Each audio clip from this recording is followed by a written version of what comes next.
over here. Honorable Lokwanga, you switch off that. Okay. Yes, so, Mr. Chairman, the President was emphasizing the point that taking sports as a priority, we can absorb some of the youth who have skills and are able to whatever, and he gave so many examples. Of course, the last point was about tourism. For those who have been watching sports channels on DSTVs, when you see Mandela Stadium on the screen, you may think it is not in Uganda. When you see Ugandans with the flag and the jazz and whatever cheering Uganda, Uganda, Uganda, even now, those who are watching sports on the channel 2220, where they give summary of sports around the whatever, Uganda Queen the other day was playing with the Mozambique. It was live on the screen. Then Somalia, even now. So if you don't want to promote sports, then you are not promoting Uganda. So basing on those benefits, Mr. Chairman, it is very obvious that if we have been a bit not cautious about this, we need to wake up and support sports. My only concern, where we need to get another opinion, is about the data which was wrote to Makerere University.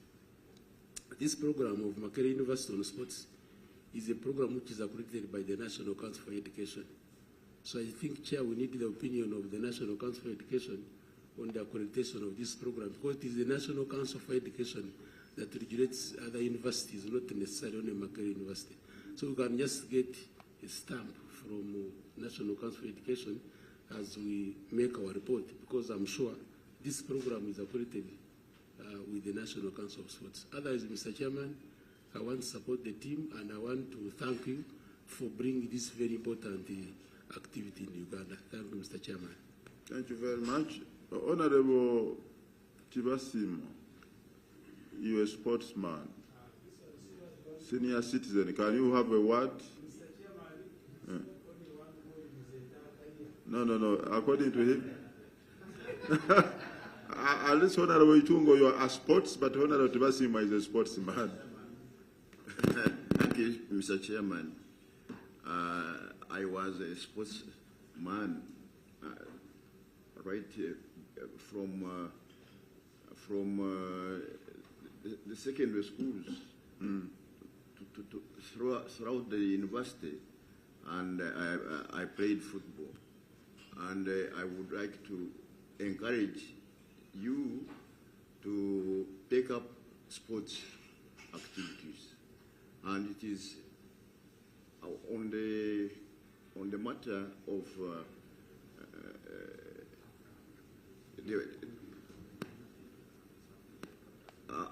on the matter of sports. It's important that we take up and encourage the sports people and the government to encourage and take up the sports. Thank you, senior citizen. Now let's have Honorable Janato Korimo introduce herself, because there were fellow people here telling us they are from the other side of that very popular school you know very well.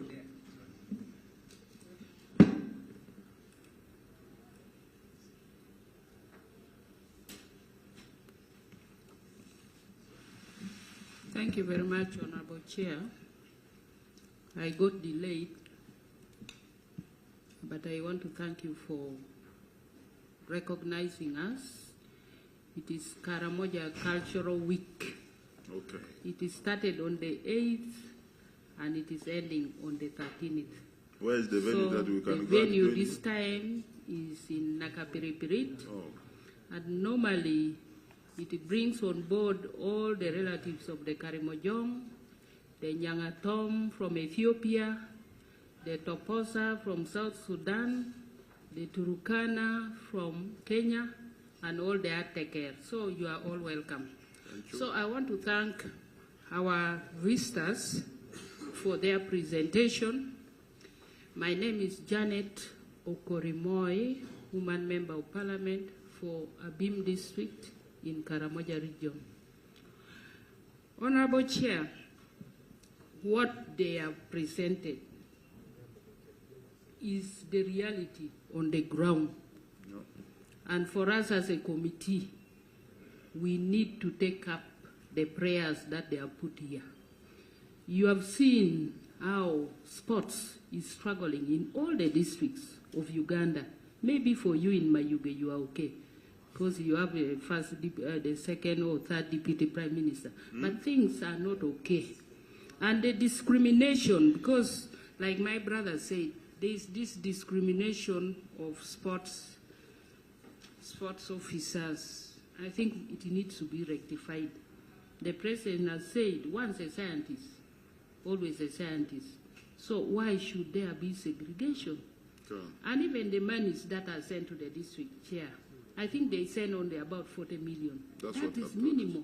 That is why every time you, the politician, has to become a donor for sports. So if you want to get out of stress, we need to look for these monies. Monies are there. Why not put these monies in sports, which is promoting Uganda? I think they have a genuine cause. We Yes. shall know how to recommend. Thank you. Thank you very much. In fact, honorable members, if there is any easiest petition to handle, is this one of sports. There are no queries. It has been very well laid down. The questions asked yesterday have already been answered. So in a way, if I were chairing in a few minutes ago, I would have just said the sports people go, we have finished. Yes, Honorable Omar, Honorable Onyerito. Chair,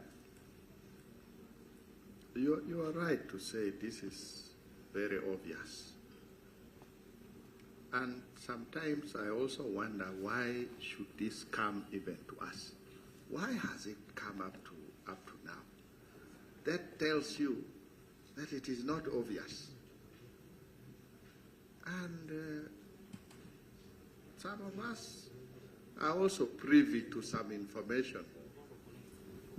And there are certain things which reach up to us because of one or two individuals based somewhere. And in this case, within the Ministry of Education and Sport. And it's unfortunate that we are meeting them without the ministry people. Why do we allow an individual to have the powers to cause a lot of financial loss? Because these people have used money to come here. And from the attachments which are here, it's not like they have just come here today. They have gone to Makerere, they have wasted their time, they have wasted resources, and it is because of maybe one individual. Really, who are these?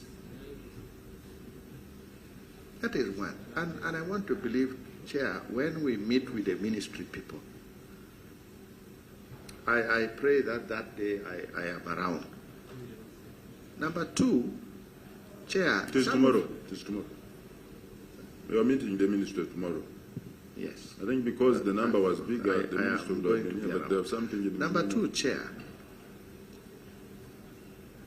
Let's prepare ourselves for several petitions related to salary disparities. I'm still praying for a situation where, after leveling the ground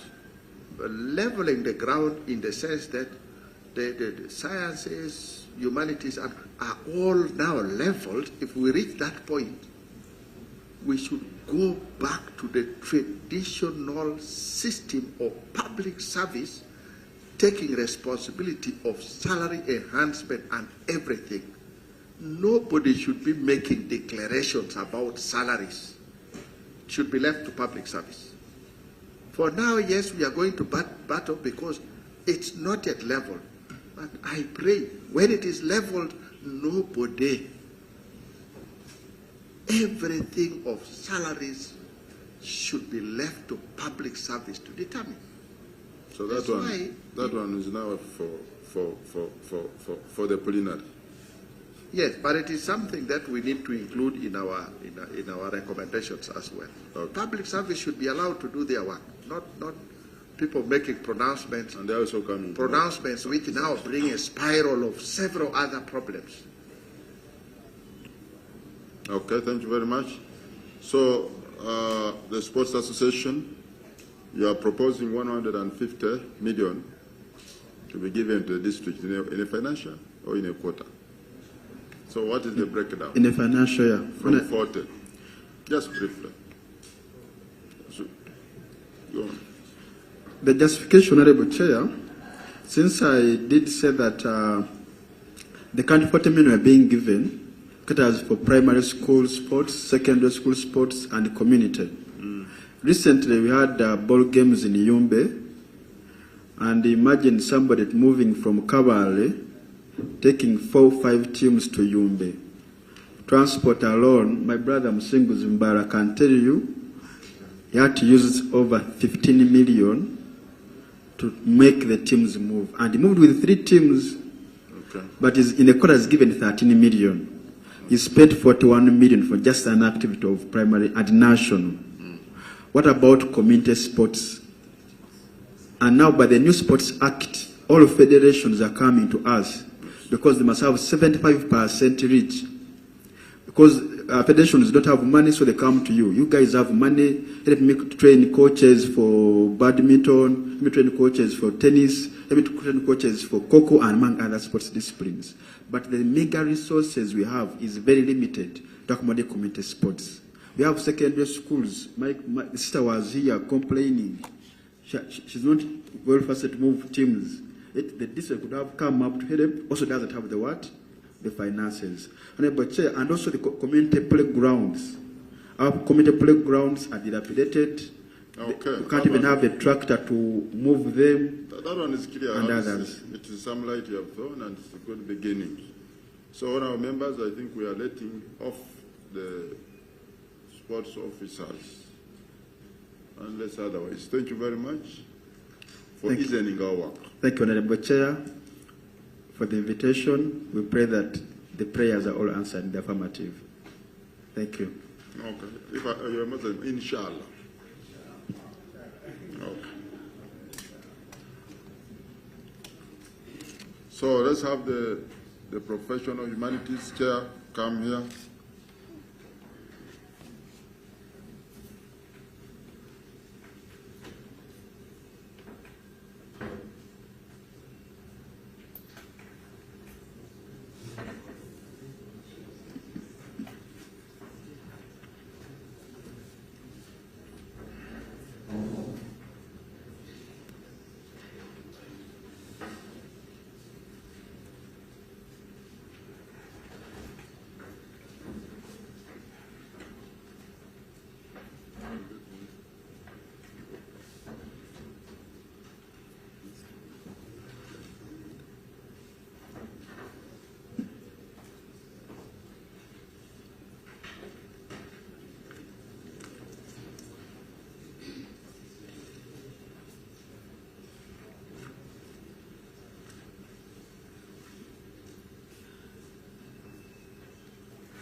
So we are going to the Humanities Association for Teachers. Yes, Madam President or Chair.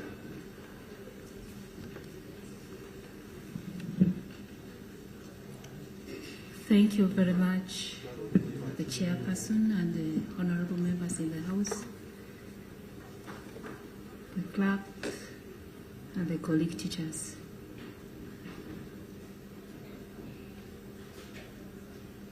I want to thank you so much for this opportunity that we have been looking forward to meet this committee since way back in November 2024 when we last set foot here on this Parliament.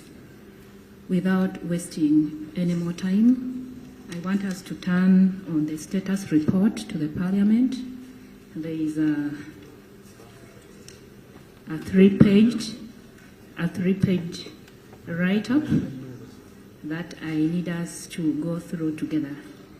It is the status report to Parliament on the industrial action by teachers and subsequent meetings on salary enhancement to the Committee on Education and Sports, Parliament of Uganda, from the Uganda Professional Humanities Teachers Union, dated 10th September 2025. The background.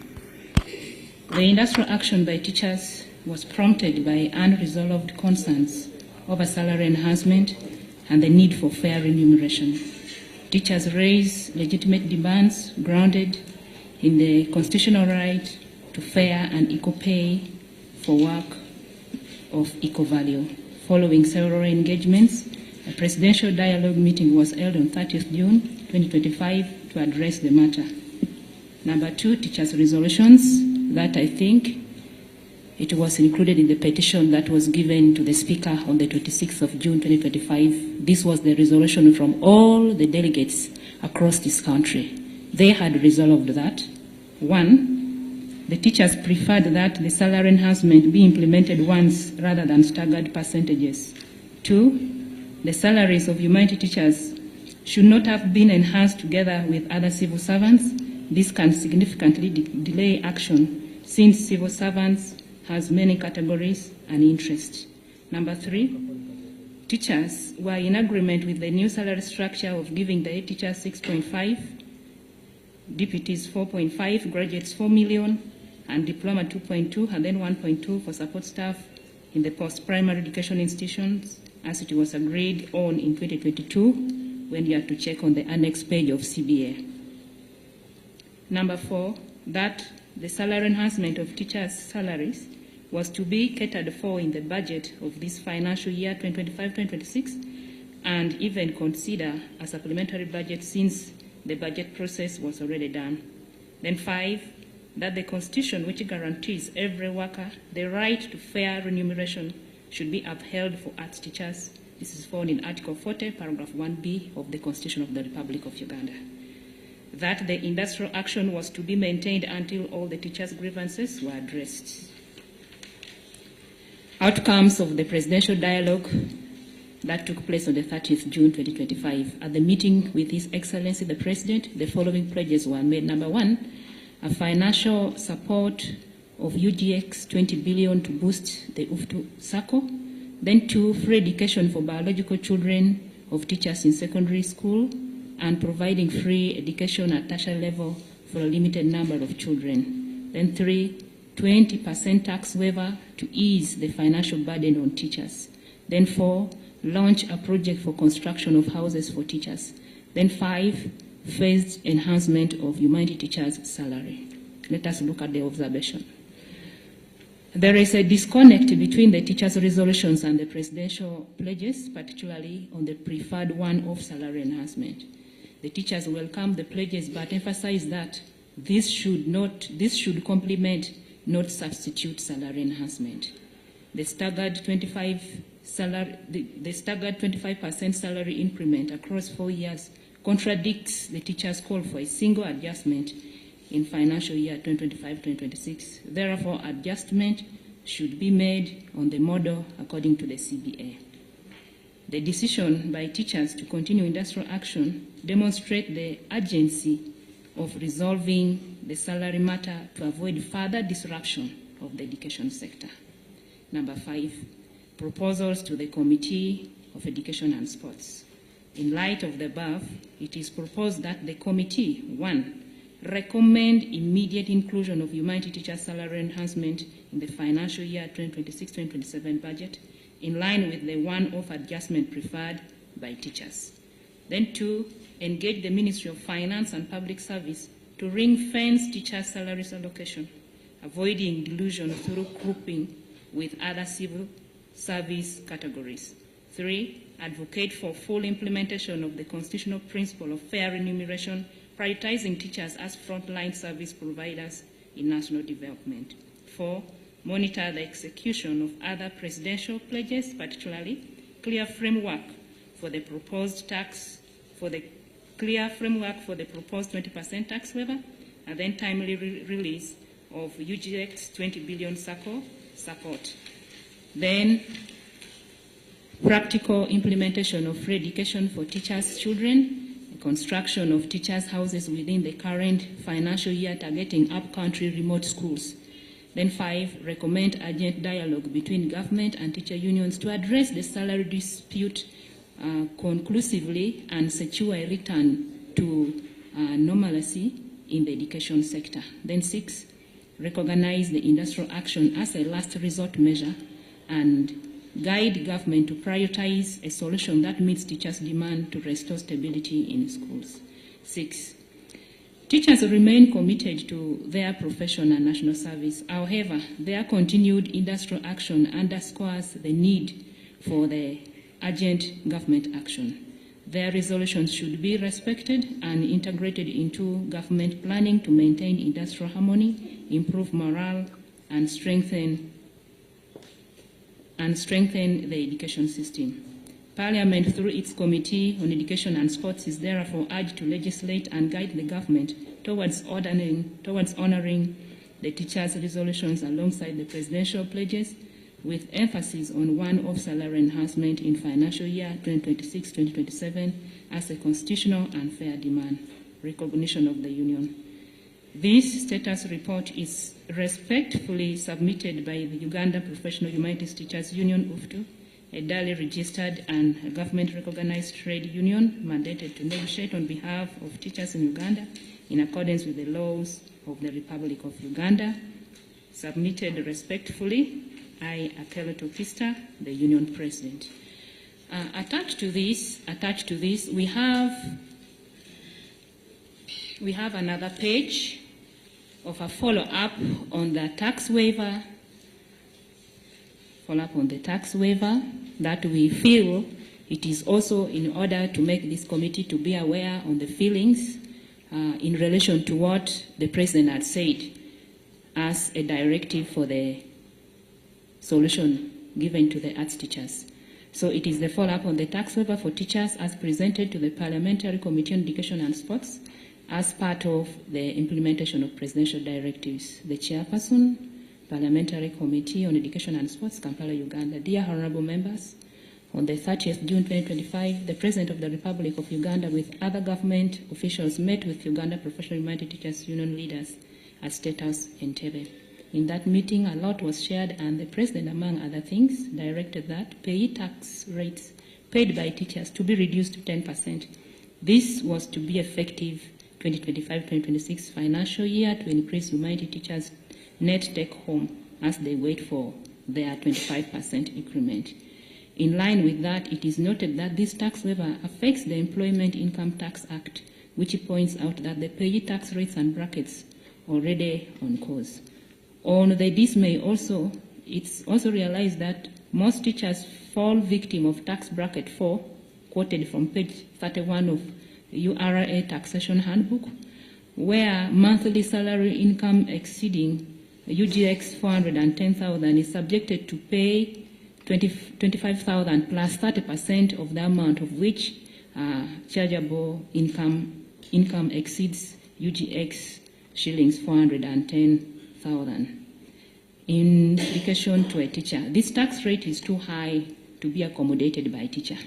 It is mounting a lot of pressure on the salary income of a teacher since it takes around 25% of the total gross salary income. It's also realized that teachers are taxed more than once on the same tax base, stroke source of income into bracket salary, whereby, as a routine, they pay a monthly pay as you earn, and then every financial year from July to August, our salaries are again deducted monthly in the name of the local service tax, which creates a double taxation on the same tax base, thereby contravening the principle of non-double taxation on the tax base of the taxpayer. Our kind request that the tax rate of 30% be reduced to 10% as directed by the President. Then 2, that tax waiver of teachers be effected within their financial year 2025-2026 at most by the end of October 2025. Teachers are eagerly waiting. That the 25,000 be scrapped off. That UGX 25,000 be scrapped off. Then 4, local service tax be exempted from teachers since it contravenes in the non-double taxation principle on the same source of income or salary. We beg to submit this as well.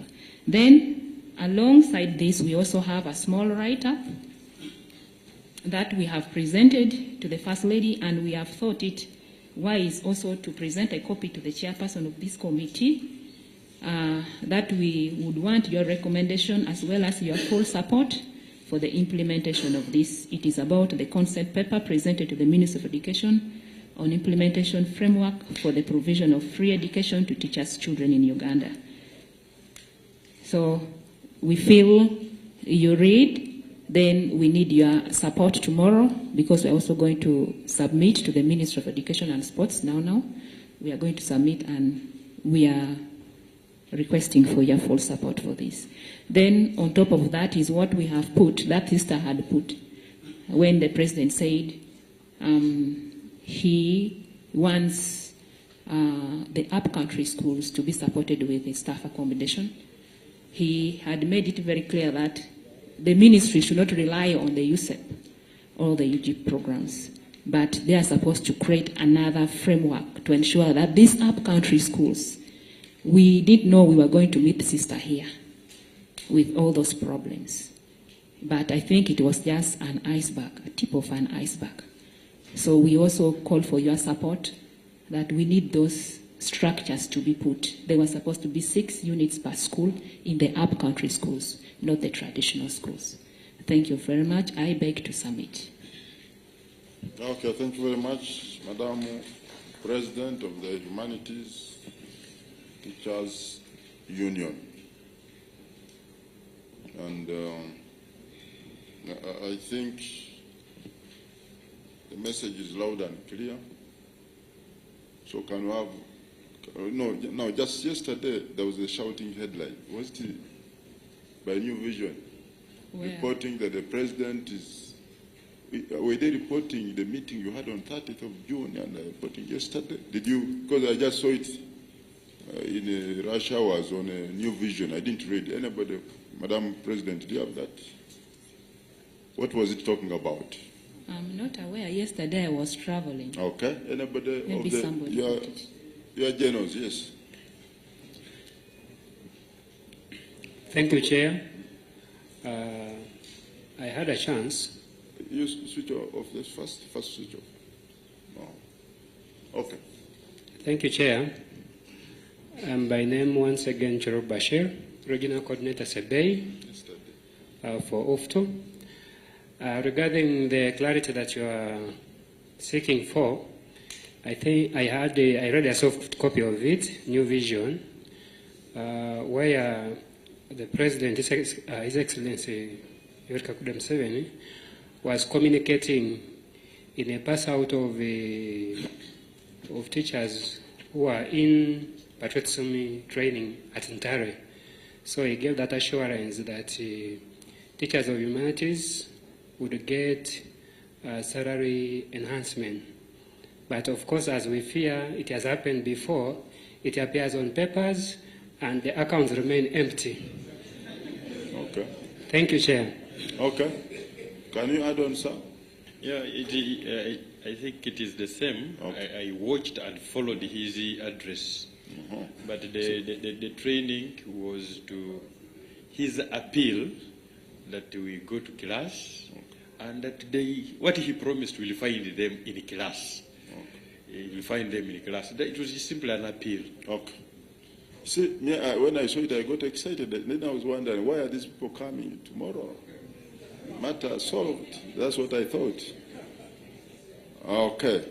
So, honorable members, you have heard from the Teachers Association of Arts. They even decided to say professional. The teaching profession is a profession. So I don't know why you said professional teachers. Were you telling us that the others who have been Huh? Others who have been, the ones who teach were not teachers. That's why it's a profession. So you didn't want them to join. You are right.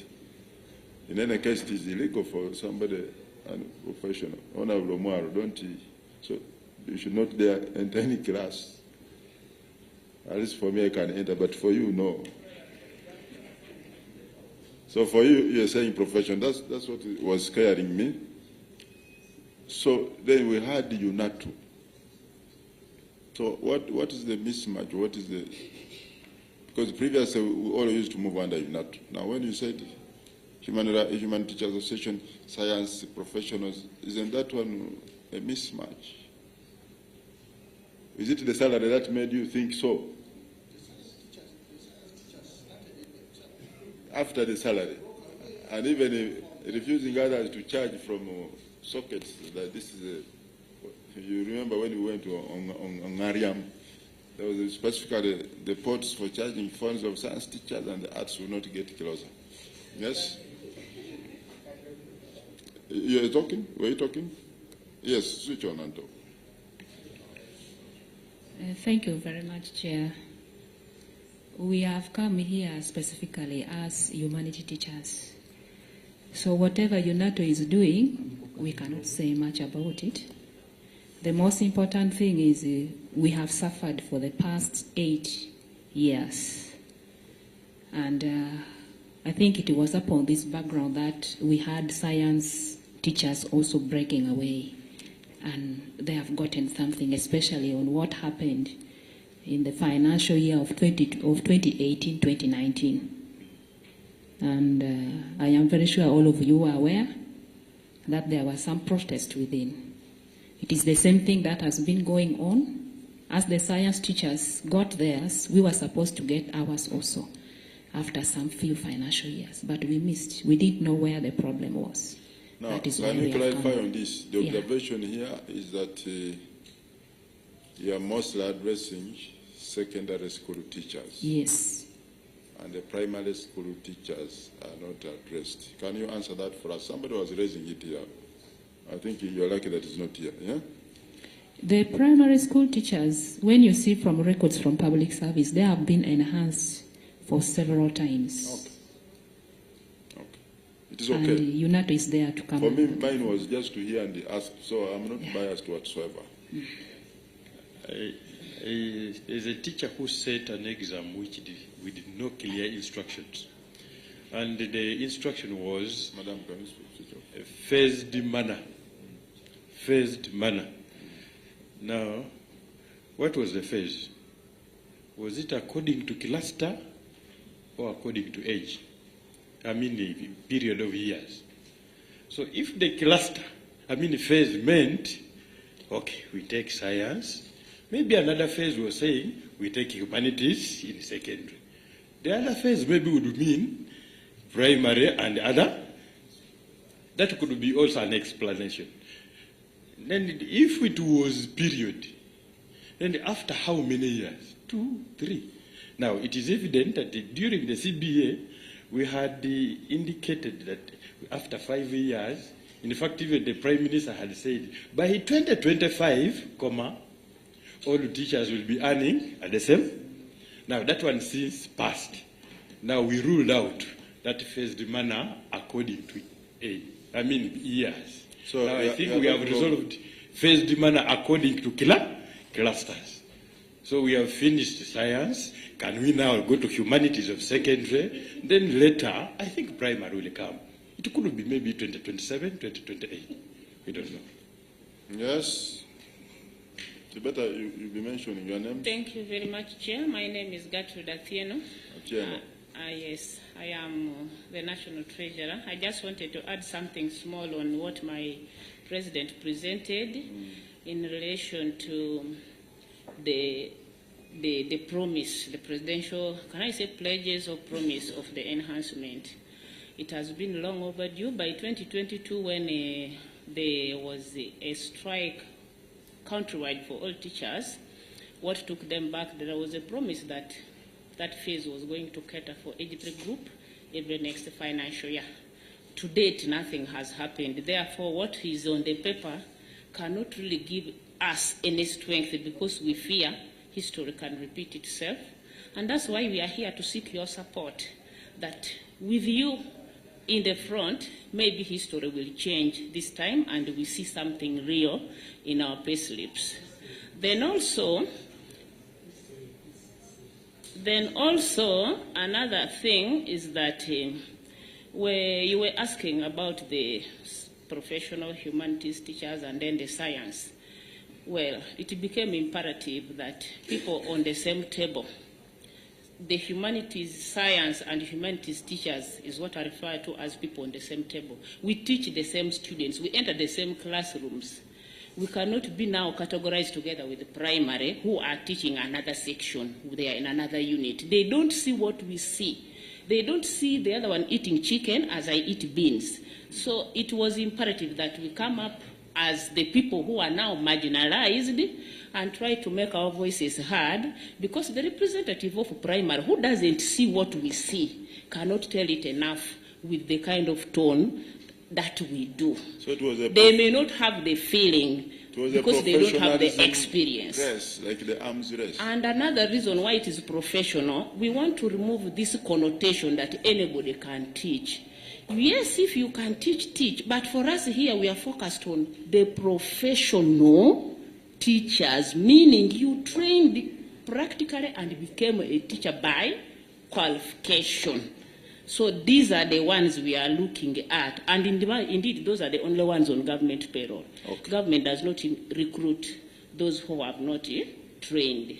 Thank you. Okay.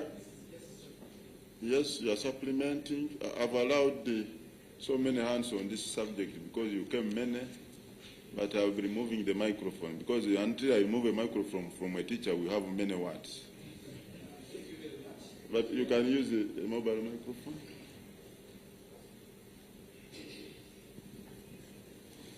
Thank you very much, Chair. For recording purposes, I'm Wera Abdulaziz, once again a teacher from Reina High School, a regional coordinator for Bukit. I'm just supplementing on that very point. You posed a question to our dear President that you were talking about Ufuto as a union. What about primary? So that's where I'm trying to now give a supplement for more discussion. In case such a question is posed somewhere, maybe as you continue with some kind of consultation, there are no disparities as the primary section is concerned. That is the point. Okay. Thank you. Yes, there was a hand here. Then we have one there. Thank you, Chair. Alex Korajire. You're going to move that microphone to the other person behind after. The Union General Secretary. There are two things for the issue of registration and the depth of the problem that is facing the education sector, of which this honorable committee handles the issues. The issue of the professional science, the professional arts came up at the time when UNET failed to okay the presidential directive of paying sciences differently first and considering others last. And when they tried to say, no, this money is not going to science, it must be shared. And so that divergence created the science people to come out and say, let's claim what the president had given them, and so they went. When that situation took place, we are working with them. Actually, this union is not only for secondary teachers, like I am a tutor for primary teachers in the training institutions. We also have another member from the national teachers' colleges. So we sit in the same staff rooms. We do the same work, guidance and counseling. Actually, education is not about teaching in class only, like doing duty and other things. So on that background, you will realize that when you check from public service, it is only the humanities teachers who have not been enhanced for the last 6, now it is the 7 years and they confess. But primary, they had enhanced them, but they are also badly off. That is a matter of fact. Then, for us, we are suffering and being tortured by the community. You can imagine one time when they tell you, you are the useless teachers, because the government does not want to look at, is considering you like, and so those ones who say so never saw the blackboards. Why do you bother with them? That is the drama. So, teachers. And now, a case comes in where we have that salary disparity, when we are going to the same markets, teaching the same children, the life costs are the same. Actually, for those 7 years now, a lot of inflation has happened, and the same salary for the last 7 years is no longer relevant. Okay. That is why we had to present our issue to the Honorable Parliament, and that is why we pray to this committee of the honorary members of Parliament that you look into this issue. It is the only category of the humanity teachers who have not been enhanced for the last 7 years now, or when other people have been given something. Point noted now. Let nobody repeat what has been said by all this, because that point is now driven home. Thank you, Chairperson. My name is Kodo Paul. I'm the coordinator for this union at Tesa Sub-Region. Reason of our being here is very clear. It emanates from the presidential directive that we were given when we had a meeting with him, as was already quoted. And he told us that when the budget process cycle begins, you must follow up with the people who are implementers of these directives. And I'm sure we are in the right committee.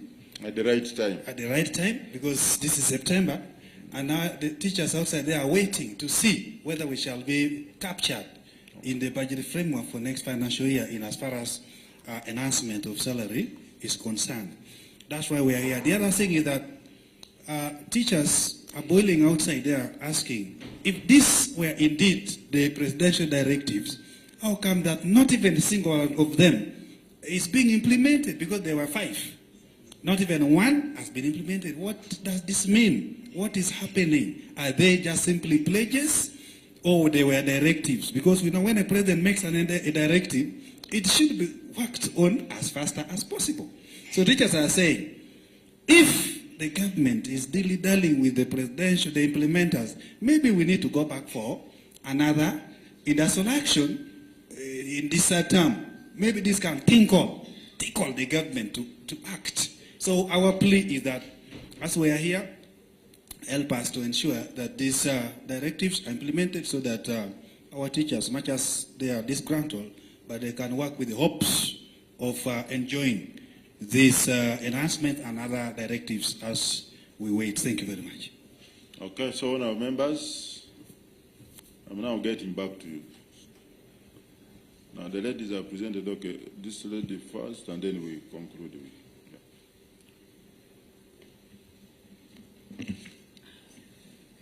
Thank you very much. There is a concern.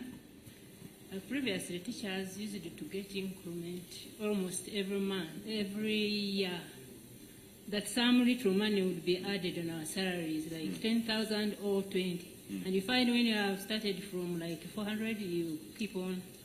But recently, not even recently, about 10 years ago. So that is no longer there, the annual increment? It is not there, and people are concerned. I would wish the committee to note that one down. Mr. Chair, to be very precise, the science, when they even recruited first time, they hit the bar, the topmost. Science are recruited and they are the topmost. But the arts, when we are recruited, they tell you you start from the lowest point. So you are paid little, but again start from the lowest. He who is paid high is given the topmost bar. What is the problem which crimes So, us? you switch off that one. So, on our members, I think tomorrow we know it. Public service must tell us. Because that is normal, that every year there is that small increment. So, are you sure that it has not taken place? Yes. Okay. Okay. Chair. Okay. The top. Okay. Chair, I would like to add on that for some of us in PTC, other than not going up, it was chopped. Like me in person. By the times of my years of work, I should have reached the bar, but I was put back to the beginning in 2022. So I am now at a starting salary. It was reduced. I don't know why. What is the reason? No explanation. No, they just told us that for us in PTC, it was scrapped out, so it's like they are giving us a sympathy salary for teaching the diploma. Is it an allowance or salary? Because salary we don't is never understand. reduced. I really don't understand. We are teaching the diploma group now, but the salary which we were earning as U4 PTE was scrapped out. They are now writing in our payslip U4 BTVET, and it is a much lower salary, back to the beginner of graduate. So that one, you require to look at your human resource at district, even at national level. But remember, let's note that one also, because the PTCs, I wanted to stop and get this idea, the last one, and then we go to Honorable Lomwaro, Honorable Vinji, and switch on. Thank you very much, Bwana Chair. Regarding what he has just submitted, I did happen to approach my human resource over that issue. But then I was answered in a way that maybe I thought further clarifications. I was told that after the enhancement of science, that is in 2022, that there was no provision for the annual increment. So we're supposed to remain at that very level. So we want this House, we pray that this House handles that matter with due diligence. Thank you. Okay, yes. Honorable Omar, Honorable Vinji, you are putting up your hand. Thank you, Honorable Chair and colleagues. Presidential directives are policy matters.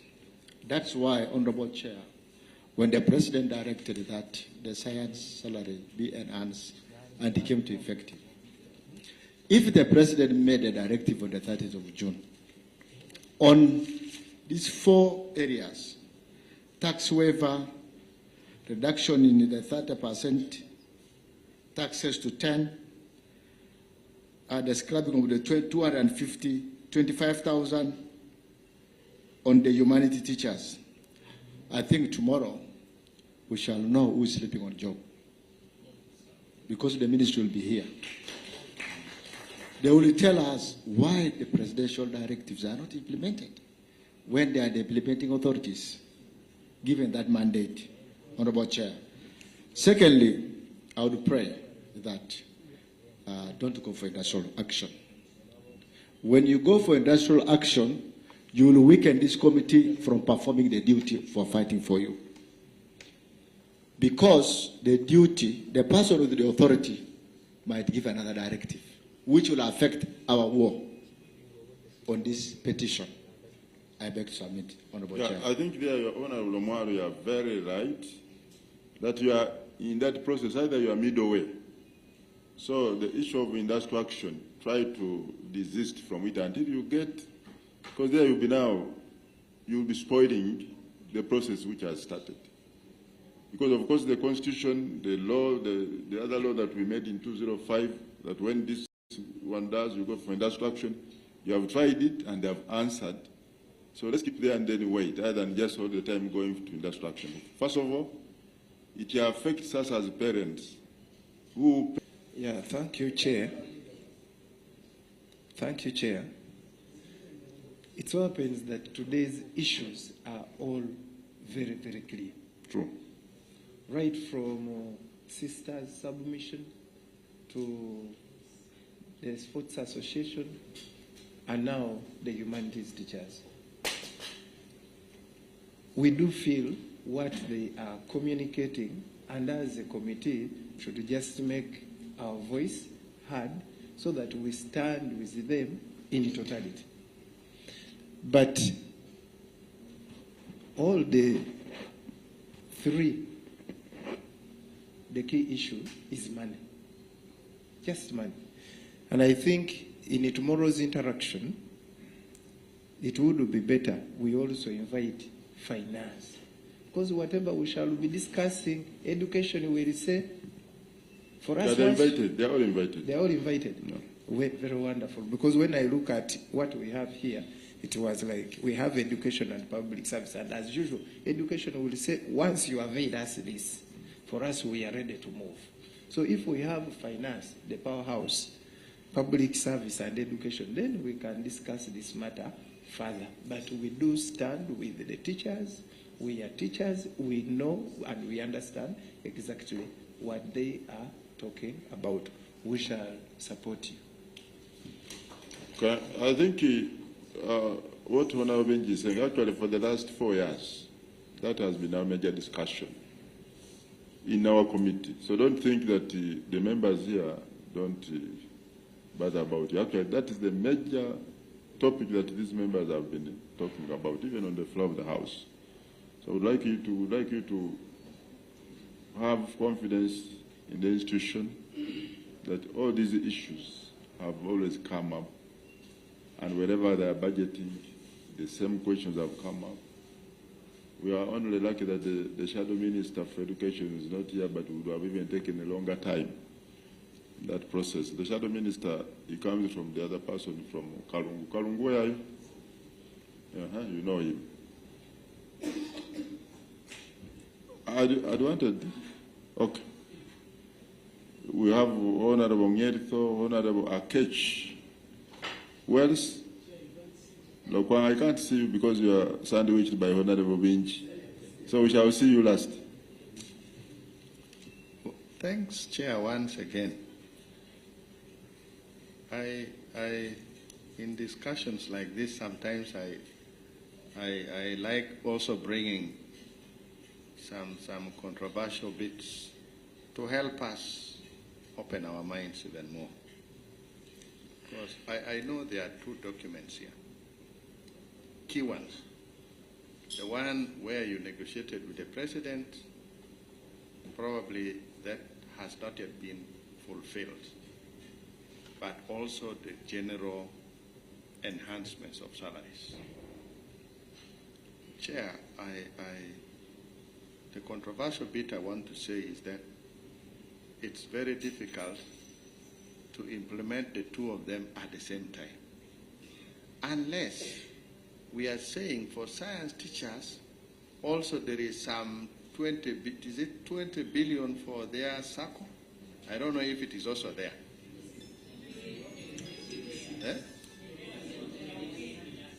That theirs was received last year. Okay. That now clarifies it for me. In which case, I'm now coming to one line. And for me, Chair,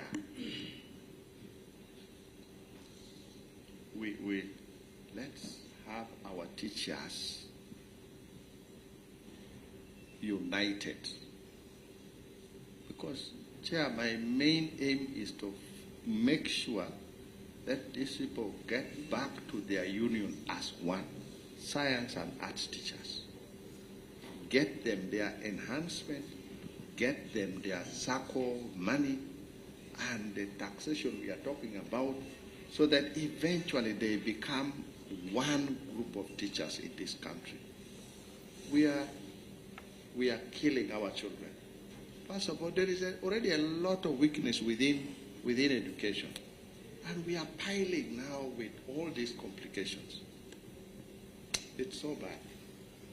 I support you entirely, and I want to believe that this time our government is going to behave differently. Thank you, Chair. Yes, Honorable Akech, and then Honorable Okwang, and then the Honorable from Umbarara. Thank you very much. Thank you very much, Honorable Chair. And I want to thank our guests for their presentation. Honorable Chair, I want also to thank my colleagues who have already commented, and my comments are not so far from what they have said. Honorable Chair, when you look at the outcomes of this dialogue, presidential dialogue, the President really has goodwill for this group of Ugandans. But the question remains, where is the problem? Because when you look at what he pledged, this is work in progress, which has not been concluded. I am happy that we have arranged to meet with the ministers of finance, education, and public service. I hope it is a meeting where we are going to meet all of them together. Because there is a tendency, when you meet one, the other one will say it is the other one. The problem is the other one. So we need to meet them together and yes, we are meeting resolve them this together. matter. Together. Okay, thank you. Yes, Honorable Kwang. Thank you, Chairperson. My question is whether you meet them together or the other one. I have had an experience with the presidential pledges, especially when we are dealing with the State House scholarship. They could not act because there is no directive which is verbal. There was no document.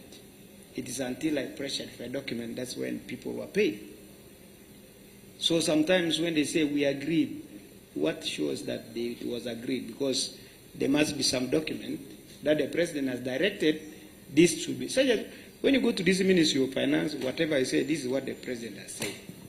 So if it is just what you agree in a meeting like this, the other officer will be asked, under which document, under which law did you act on this? So he will have the audit query. Thank you very much. So you are telling them to, Madam President of this association, is there some written by our principal? There is a letter written by the First Lady, and I think that Is it part of this? even Public Service wrote. On the annex? This annex you have given us? If not, we need it. There is one you sent to the email.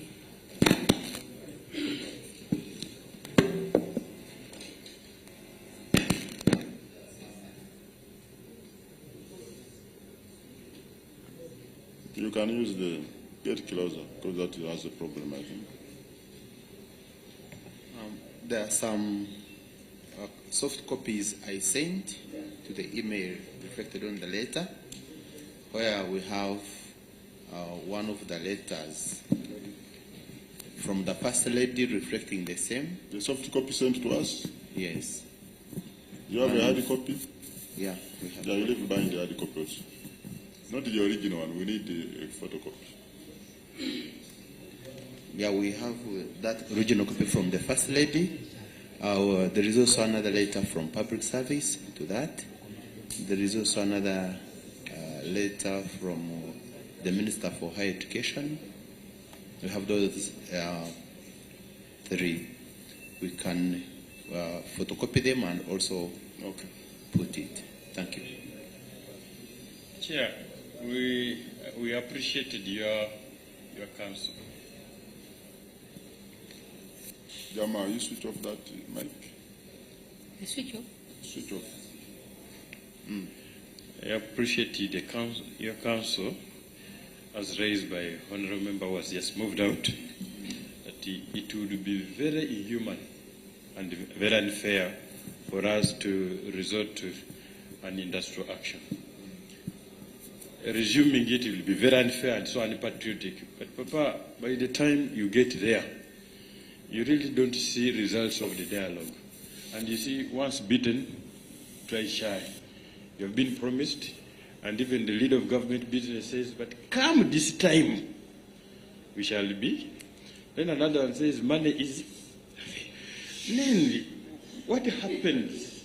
So this time we are saying, you said by September, this will be... And there is no commitment. Chair, we have gone to the extent of giving reminders. We have written to the education, now that they are coming tomorrow, reminding them that Papa instructed you to give us the money. It is September. No tax waiver, no 20 billions. There is no even a roadmap to getting the 25%. The other time I saw Parliament was meeting some stakeholders to start budgeting, and I did not see a schedule where the UP2 or teachers are coming in to start looking at how we shall be involved. So we're thinking that in the event that September elapses, maybe this is the language, the resistance. That is for you, not for us here. We're thinking so.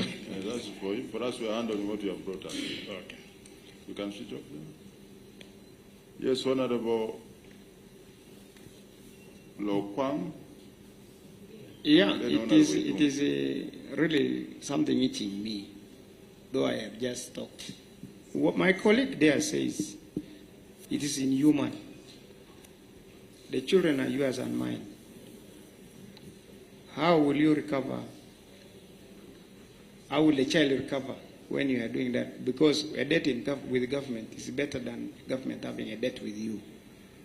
We shall pay you. How will you pay the missed knowledge?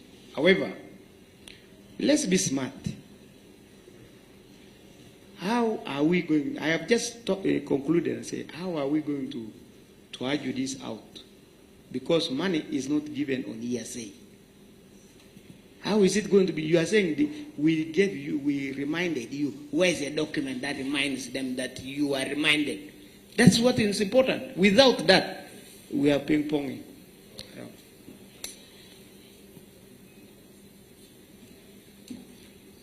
Now, we're listening this side. You want us to listen this side and we don't get what is burning.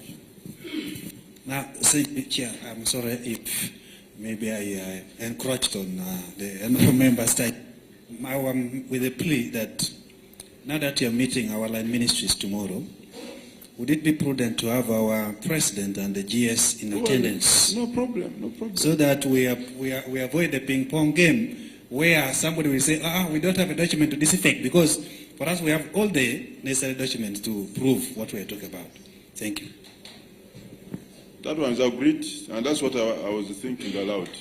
Let's get representatives. 1, 2. You are here to hear. Yes, Honorable Itungo. Thank you, Mr. Chairman. Mr. Chairman, as my neighbor said here, the issues we are discussing this morning and afternoon, they are just clear issues. And I'm a bit optimistic, Chair, that the responsible ministries tomorrow should give us answers. Chair, I just wanted to make a request that on the issue of presidential directives, there is a full-fledged department under the presidency called Presidential Press Unit. Whatever happens, that unit is there to cover president's commitments, speeches, and whatever. So, Chair, can you use your power through our secretariat to get that information so that we have it tomorrow when we are meeting the ministries? Otherwise, if you look at their letters on the promise and even the dialogue, this dialogue, from my accountability background, I need an evidence that there was a dialogue and the minutes were taken. So we can get from the Presidential Press Unit the dialogue between the team. So and that one is a new scenario that we shall need to consult, because... You see, Mr. Chairman, why I'm saying so, the ministry here will say, where is the proof as a committee? No, but we said 2 members are coming from the teachers' union here. Mr. Chairman, my neighbor there has told you about presidential pledges. You can't go to finance and say President pledged. They say, where is the proof? So let's explore that area, Mr. Chairman. Finally, Mr. Chairman, I just want to assure your teachers that some of us have been around in this committee. We went for a visit on the assignment of this salary enhancement, the teachers and the science teachers and the arts teachers. We got shocking news. You have issues in the staff room. Science teachers eat something, arts are there looking. There was even a case where somebody was reporting that a girlfriend was stolen by a science teacher because he had money. So that is a commercial break from Honorable Itungo.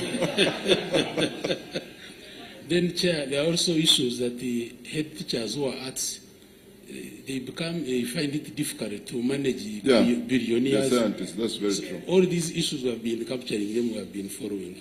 But finally, I'm happy that you have come to your parliament and you have addressed your issues to the right committee. So I think, Mr. Chairman, let's amplify these issues tomorrow when we are meeting the ministries. But I want to thank you for raising these issues. Thank you very much.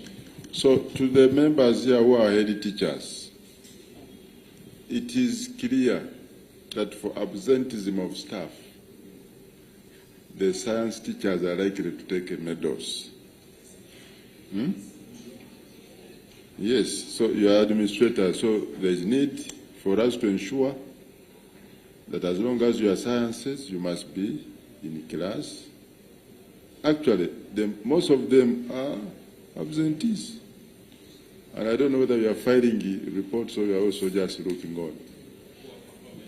And also, there's a thinking that others instead procure. I'm going here, so you can stand in for me. I've heard those stories, which is a bit unfortunate.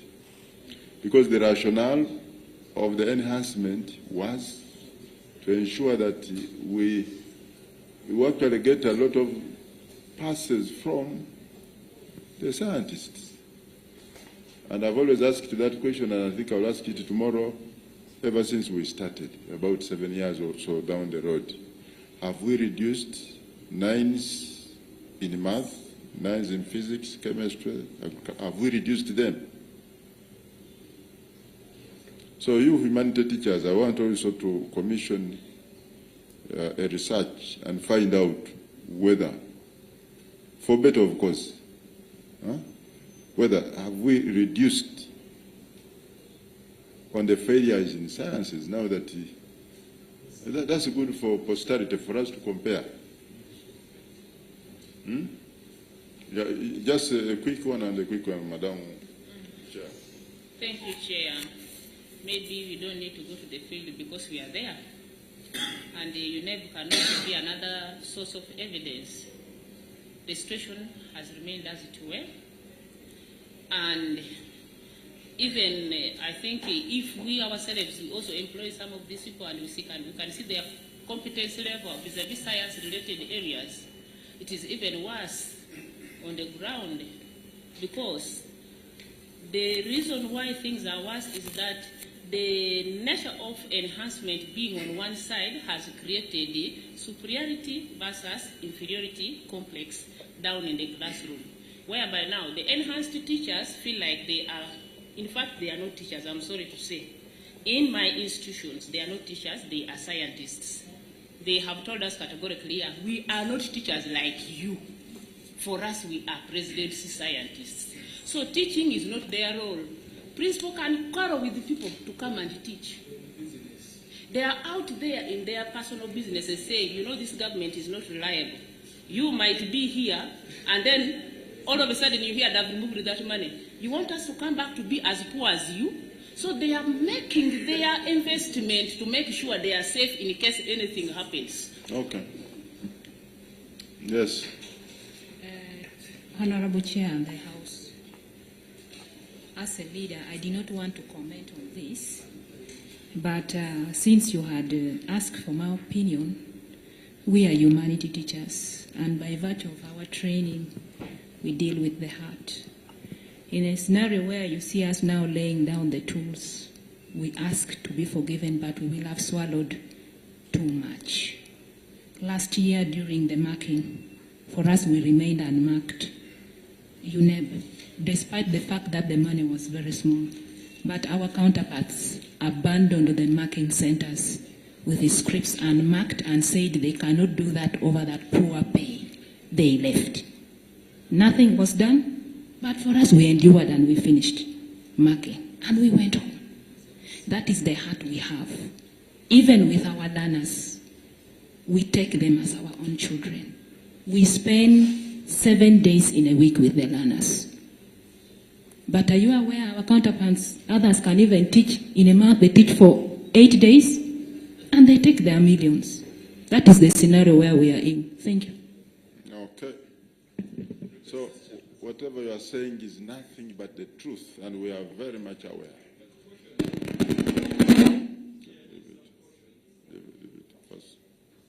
administrative view, now that you are going to meet our supervisors, they are likely to pick some results from either UNEB or new curriculum. They are likely to do what? Get results, uploaded results. And they say, you see, now here, there has been improvement. My friend, we are professional teachers. Okay. I'm just saying that there's something lacking. I never wanted to be very committal. We are taught we know what happens where at least. So for us, we are not, like the other one said, for them they are not teachers, but all that information has always come up. So don't be scared that we shall hear from one side and say this is okay. They get uploaded one from the new curriculum and say how we are progressing. No, we want to have a balanced view that how much is invested. If we are to promote sciences, have we reduced? And for me to work with my head up is when I've had several A's in chemistry. But if I've not, then it's a bit being sarcastic for you to think that you are doing work yet you are not doing it. I request to throw in this we had forgotten. Why in one of the meetings after meeting the president, someone from finance said that much as the president had directed, the tax waiver be effected as early as August and July to increase the net take home for the arts teachers as something like the money that can help them as we wait for the 25% enhancement. They said that that tax waiver cannot be implemented without the honorable MPs under the floor of Parliament legislating on it. This is a simple matter. Yeah, and it is on that I request that afterwards the other gentleman behind is very annoyed with move this and because I'm not allowed him to speak. So can you say it last?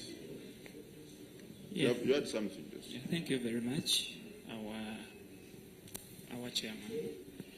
I wanted to answer Honorable MP. Last time when we went for industrial action, you understand that you have been on industrial action that took almost 1 month. And was inquiring, how are you going to compensate? I want to assure you that when we went on industrial action, we called it off. But the Ministry of Education, we suspended the industrial action, and the ministry issued a document. Okay, they go issued ahead. a document that makes us to stay at school, and they do the follow where the head teachers make a follow-up on all those teachers who went on industrial action. I want to assure you that if you move around, it's on record that almost 95% of the uncovered work was covered. Therefore, we are teachers. We know where to touch. And those What methods did you use? Me, as me, I slept at school from the time I went back. I taught in the morning, I taught in the evening, and up to now, everything is... You are preaching to the converted, I've understood. So, honorable members, I think we can... Chair, before you conclude... Honorable Tungo Yadi. Thank you, Mr. Chairman. Yes. Chairman, before you conclude, I just wanted to appeal to the team that let's look at how we can get what your colleagues get. Let's not take it as if you are against them or you are politicking or you are doing what. Because if they get money and you also get money, there is no problem. But if you start criticizing them, pushing, comparing and whatever, I think we shall not achieve here what we want. For us, what we want, let's say, the Constitution is clear. We are all equal. If you are teachers, we are all equal. If you have given the others, you also give us. But don't push by saying they don't even teach, they don't even have results, they're even absent, they're even whatever. That is not good. For us, let's say, we are all teachers, we deserve the same, please give us the same. And we shall do that one, Mr. Chairman. Yes, so Honorable Tungo, they were speaking from their hearts, and I'm the one who tickled them. And whatever they were saying was right, out of the information I've been getting, not from them. So it is a matter of us perfecting, that as we perfect their request, the other side also, we need to ensure that they teach. the other side which is already well catered for.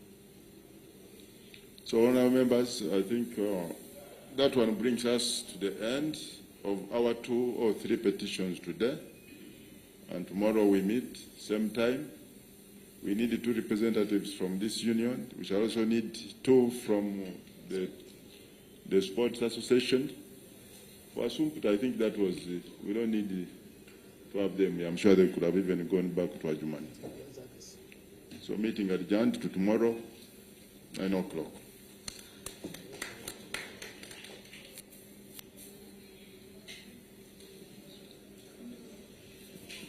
I've invited you. What more invitation do you need? I've invited you openly. I've not used the other press unit that Honorable Itungo is talking about. So I've invited you so you come. Nobody will deny you. You know what happens. When you get there tomorrow and they doubt you, they will call us and they will allow you in. It's not a big deal. I'm not inviting all of you, but I'm inviting 2 leaders from the Humanities Professional Teachers Union.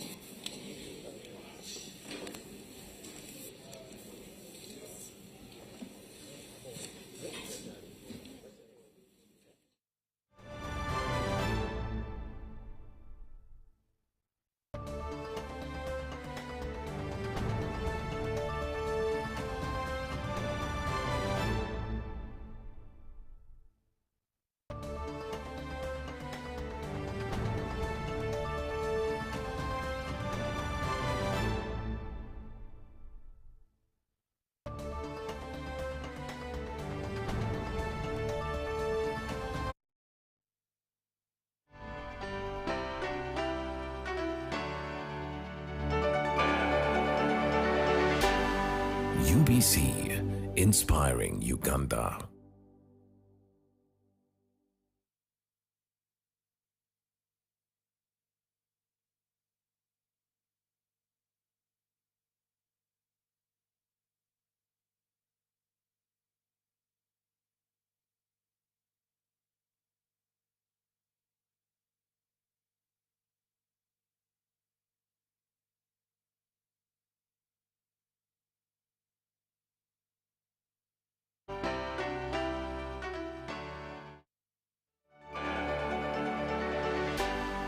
UBC, inspiring Uganda.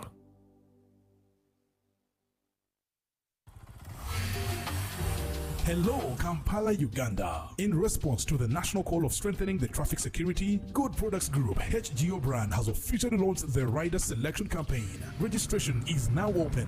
Visit www.riders.hgo.com. Complete your registration now for a chance to win exciting prizes including motorcycles, exclusive HGO gift boxes, and official rider vests, all while promoting safe riding awareness. This is how to participate. Pay the registration fee, invite 3 friends to form a team of 4, and your registration fee will instantly be refunded. Begin your journey of honor today. Don't miss this opportunity. Join the challenge, promote road safety, and become a pioneer rider. For details, visit the official Good Products website at www.hgo.com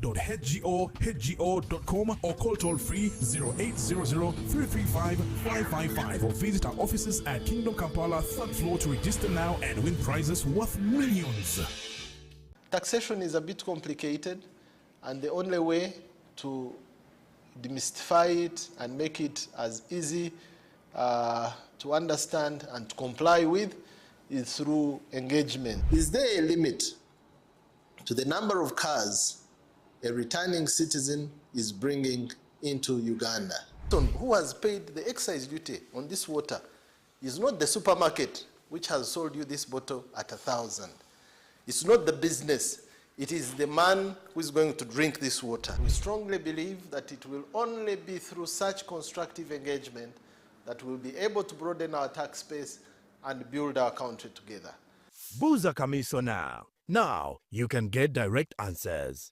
Send your tax-related questions via WhatsApp or SMS to 0790-141-887, and the Commissioner General of URA, John Musinguzi, will personally address them. Tune in to UBC News Tonight every Monday and Wednesday for expert insights and clear explanations. Buza Commissioner. In a nation hungry for truth, a world where every story matters. There exists a beacon of trust and reliability. For decades, they've been our voice and our window to the world, holding the mirror of our history. With 4 TV stations and 11 radio channels spanning 27 languages, they stand as guardians of information, defenders of truth. With Mascari Heritage Advantage, they uphold every citizen's right to reliable and free information. Their archived stories shaped our past and illuminate our present. Yet now, as new challenges arise and the world evolves, their mission faces its greatest test yet. Be part of our journey and let's navigate the unknown, uncover the untold, and safeguard our future together. Tune into your public broadcaster, for it is the intersection of trust and truth. Because to UBC, your story, and every voice matters. UBC, inspiring Uganda.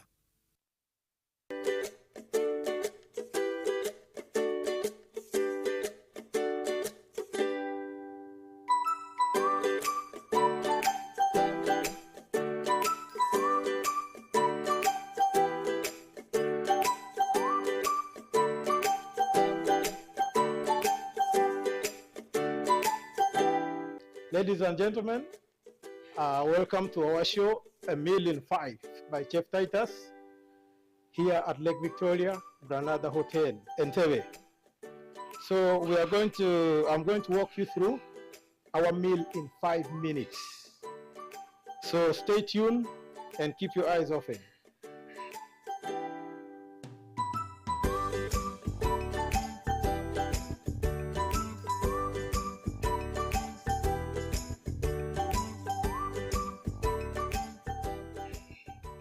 We are going to start with our avocado. We are going to cut avocado in the middle. Then we are going to scoop.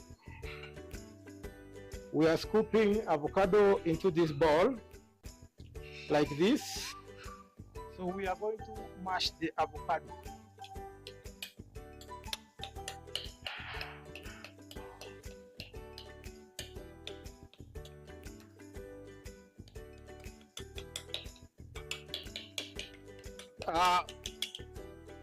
We are going to chop in some onions.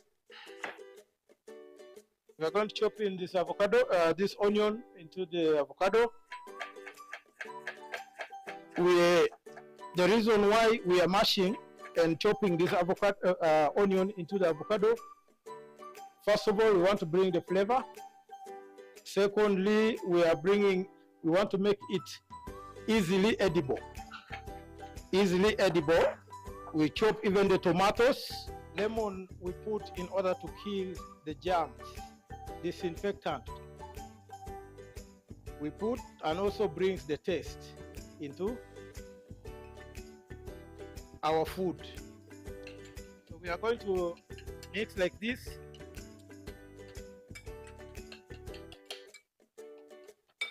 This mixed avocado and whatever we call it guacamole in Mexican.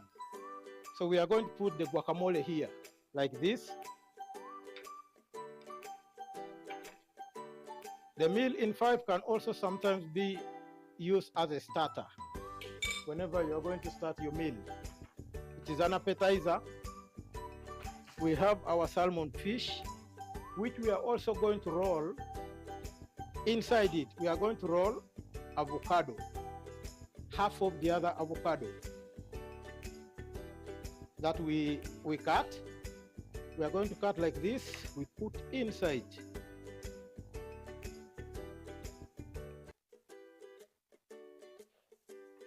We put inside, then we roll. Okay? So then we trim the edges. and then we are going to lay it to rest on top of our guacamole. So we clean the plate. So our dressing for this is balsamic vinegar, which we have put here. So we are just going to put it round. Salmon is fish, so we use lemon for the garnishing and our leaf. Tomato is just to enhance the color of the plates.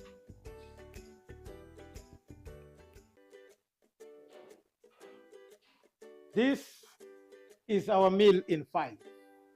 You can have this in your house without a lot of wasting time. Just avocado, tomato, onion, and your salmon, smoked salmon with lemon, and you will have your meal.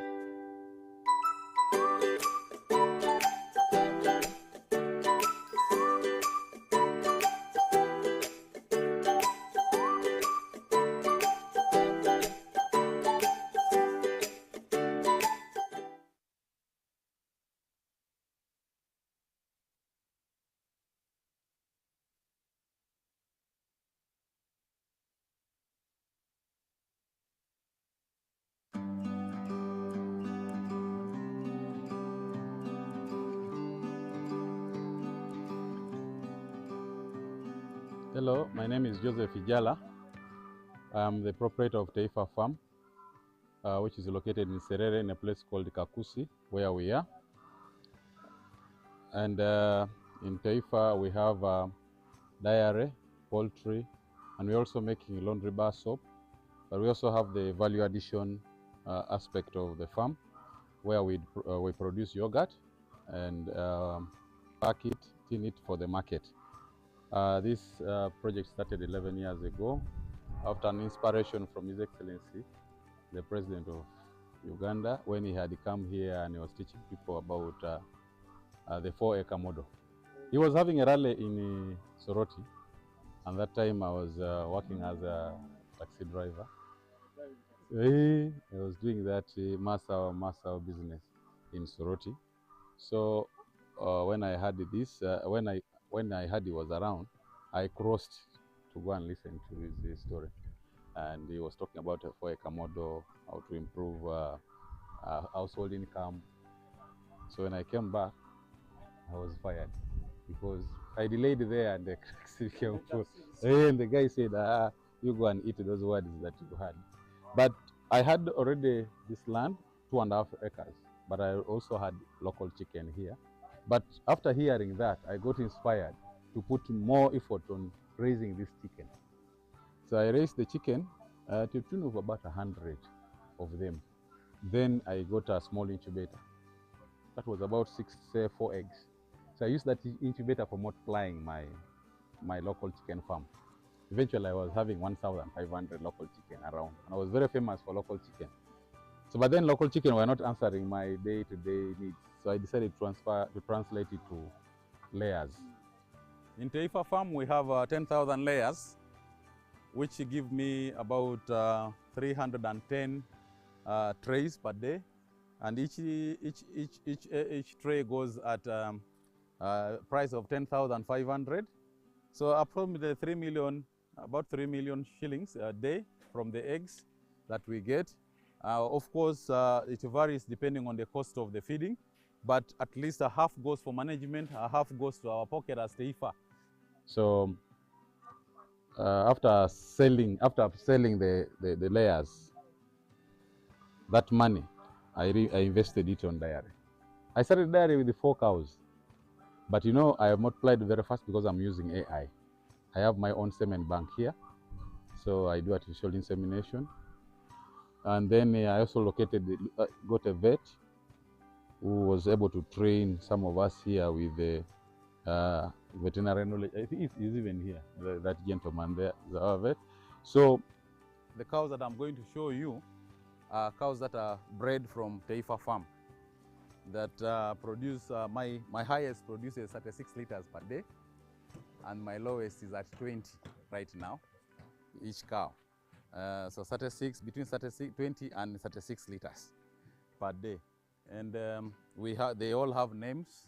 I name them according to how I felt when I'm buying, when they are born.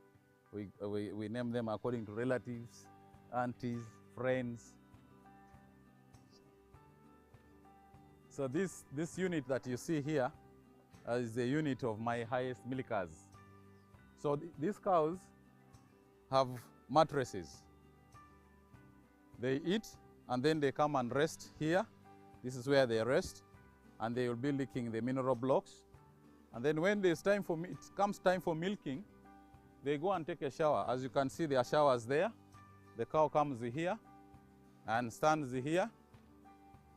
So after showering, they go and relax. We have music for them. Our cows have music.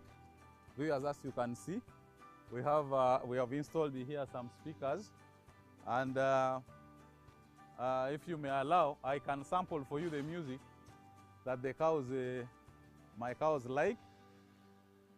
And the reason for giving them music is so that they relax and prepare them for the time of milking. So one time I was going to buy soap, and they were telling me 7,000. I got angry. I said, no, but I think we can make the thing in Serere. That is how the idea for making soap started. So at that time, I was about to offlay birds again. So I decided to offlay the birds and invested that money.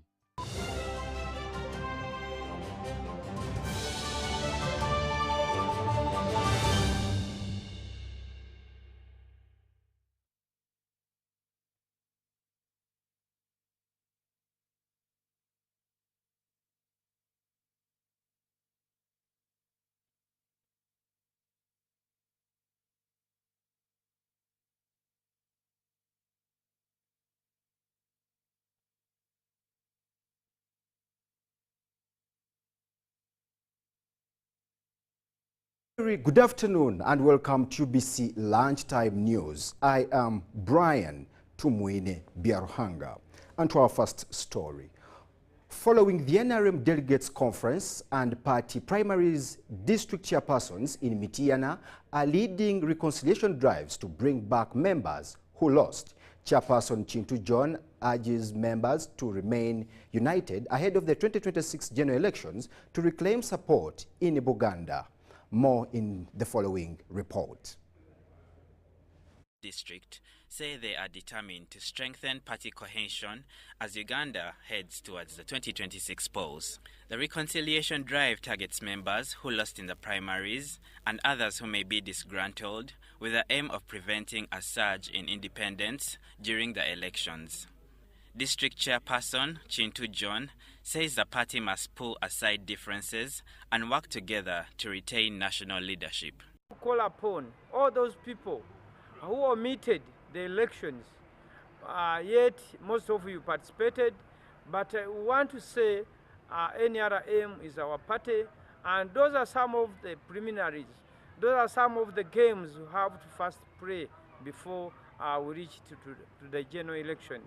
Addressing journalists at the MRM offices in Chintinkokola, Mityana municipality, Chintu congratulated President Museveni on his re-election as party chairperson and presidential flag bearer for 2026, alongside other leaders elected to key positions. As you are aware that in a game, there must be a winner. So if we are done with the game, now we are going to come back in a family. That is the NRM. On government programs, Chintu called on especially the youth to resist political opportunities who politicize development initiatives, urging them instead to embrace and support these programs for social and economic progress. Like we have the Myoga program, Bonabagagawale program, all those programs are for the Ugandans. Without considering the tribe, the region, the age, and the other thing.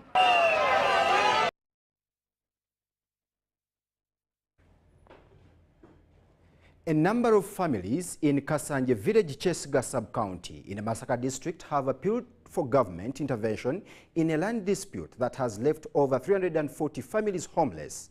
Now the residents have expressed their grievances to the Ministry of Lands, appealing to the Minister Mayanja to take action against land grabbing in Masaka. Take a watch. The situation at large is in a burden. Things are in topsy-turvy condition. People are sleepless, they don't have where to stay. And famine is killing most of the people around the area. Not only that, everybody is scavenging at a juncture as scavengers. So, Mr. President and the minister in concern, we need your help.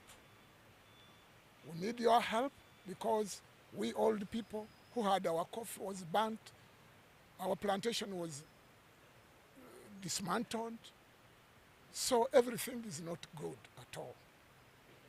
Mr. President, sir, and the minister in concern, we need your help. We went to the minister's office, Mr.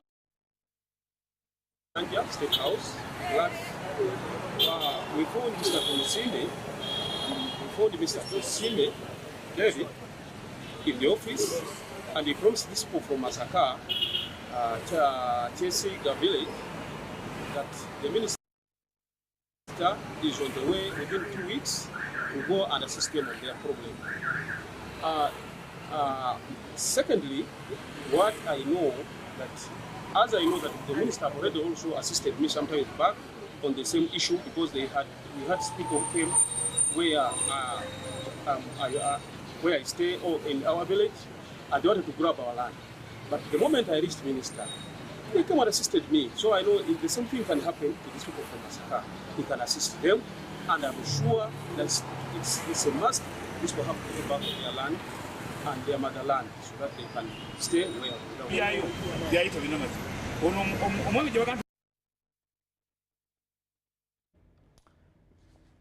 Young people have been urged to view emerging technologies not just as tools, but as platforms for imagination, the new factories of ideas that can drive business growth. Now, this comes after a time when innovations such as artificial intelligence and cutting-edge smartphones like the Apple 17 are reshaping how today's generation can re-image the future of business. Let's take a look. In the digital world, in the tech world, is called AI. Now, when it comes to AI, the iPhone 17 is coming inbuilt with AI. Every single app on the iPhone 17 is going to have AI. Be it your notes, be it your emails, be it the music app, it's going to have AI inbuilt within the phone. So that is how much the iPhone 17 is going to be able to impact the tech world with the new technologies. I can tell you the performance for this phone. You can't regret when you buy a new iPhone, not a bad one, an original.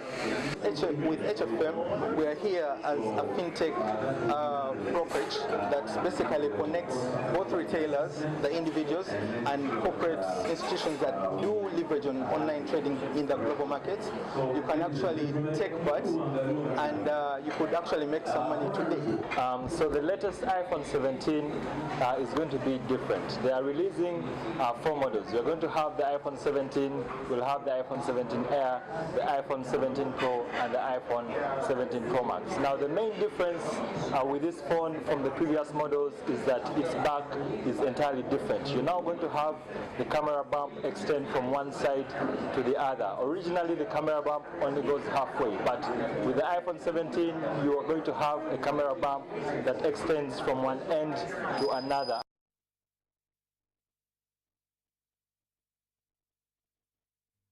Technology there for you. Now, in a move to help small and medium-sized enterprises scale up operations, one of Uganda's banks has partnered with Victoria Motors to provide discounted vehicles to businesses.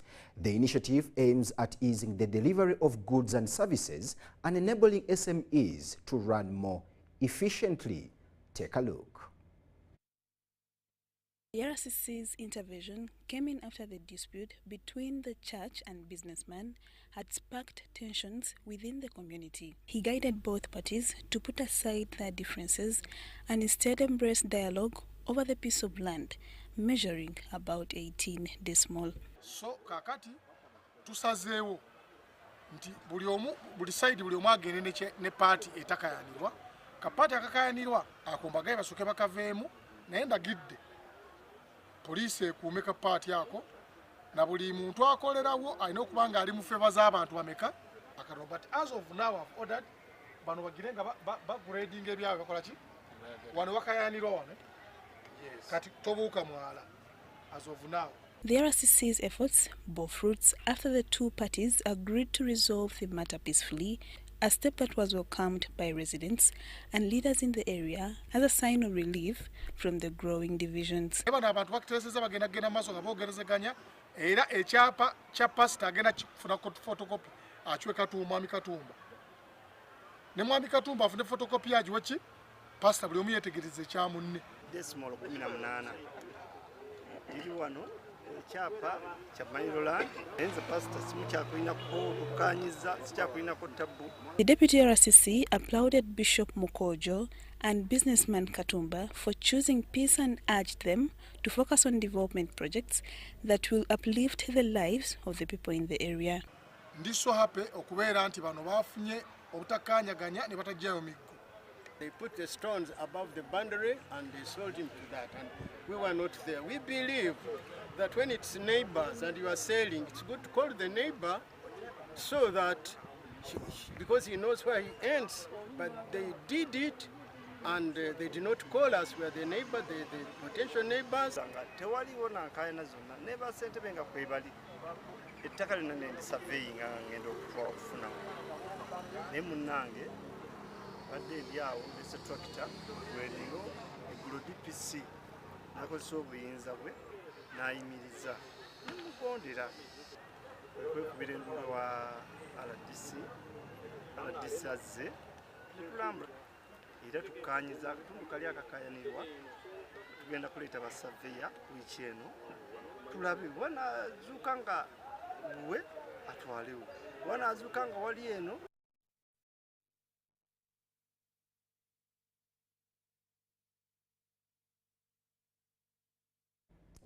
That story at exactly 25 minutes past 1 takes us to a break, and we shall do return with more stories.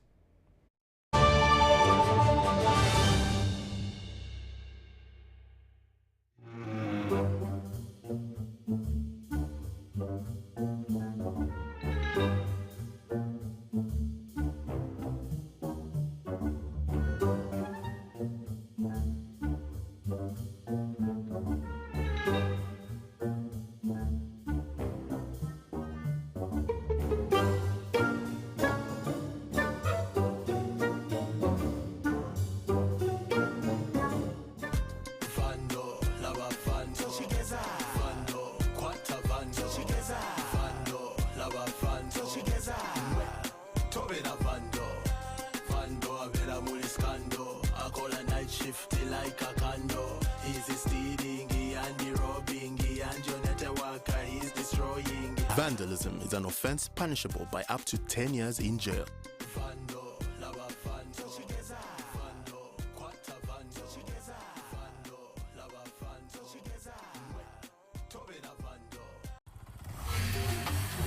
Hello, Kampala, Uganda. In response to the national call of strengthening the traffic security, Good Products Group HGO brand has officially launched the rider selection campaign. Registration is now open. Visit www.riders.hgo.com. Complete your registration now for a chance to win exciting prizes including motorcycles, exclusive HGO gift boxes, and official rider vests, all while promoting safe riding awareness. This is how to participate. Pay the registration fee, invite 3 friends friends to form a team of 4 and your registration fee will instantly be refunded. Begin your journey of honor today. Don't miss this opportunity. Join the challenge, promote road safety and become a pioneer rider. For details, visit the official Good Products website at www.hgo.com or call toll-free 0800-335-555 or visit our offices at Kingdom Kampala 3rd floor to register now and win prizes worth millions. Diseases like Mpox can catch anyone, and when treated by qualified health workers, patients fully recover. However, it is important to know that survivors are not carriers. Welcome them home with open arms and support them to start life afresh. Truly, they need your support and compassion. Always remember to seek guidance from the nearest health facility on how to support survivors to resettle well in the community. For more information about Mpox, call the Ministry of Health toll-free line on 0800 1066 or send a free SMS to your report on 8500. This message is brought to you by the Ministry of Health with support from UNICEF, WHO, and its partners.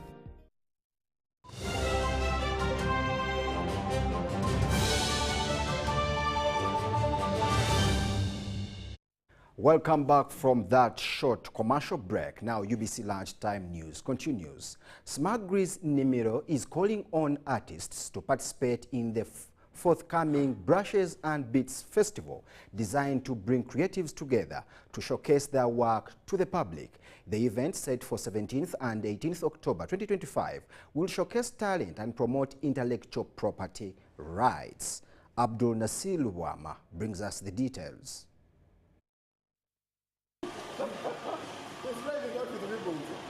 Livable. This is a good deal. Why? Because anyone in construction needs this car.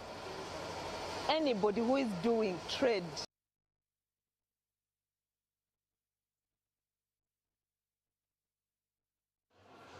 Smagris Nimilo, a non-profit organization that empowers marginalized communities through skills development, is spearheading the Brushes and Beats Festival to recognize and promote local talent. For the rights of art. We want to cause that art being known to everyone. The music, as my sister has mentioned, of chameleons and Vivekus and other people. No, we are not stopping on those people, but we want also to cause the new age. We want to cause the new images on the block to be seen, to be promoted. At least, at one day, we are going to be having products of Smagris doing it well in the world. The exhibition will provide artists with opportunities to showcase their work to local buyers while also opening potential avenues for export. And you want to grow that skill, to come and we see how we can connect you to those who have made it, and you have conversations with them and be inspired to do better, but also to connect for development. Artists say they will use the platform to push for expedited intellectual property rights policies. Helps them to learn about what we call intellectual property rights. Those are legal rights, that they own legal rights to the products that they produce. So the era of stealing their ideas and just using them for their own financial benefit has ended with Smagris being born. Entrance fees is set at 30,000 shillings for adults and 15,000 shillings for children, with schools encouraged to participate. Then there is a table. If you're buying a table, it is 1 million. Remember why she has given you the rationale of why we are putting this money there. For you to benefit, you have to put in. Organizers are also urging government to support local culture and creative sector by integrating art into the tourism economy and providing financial backing to foster value addition and quality.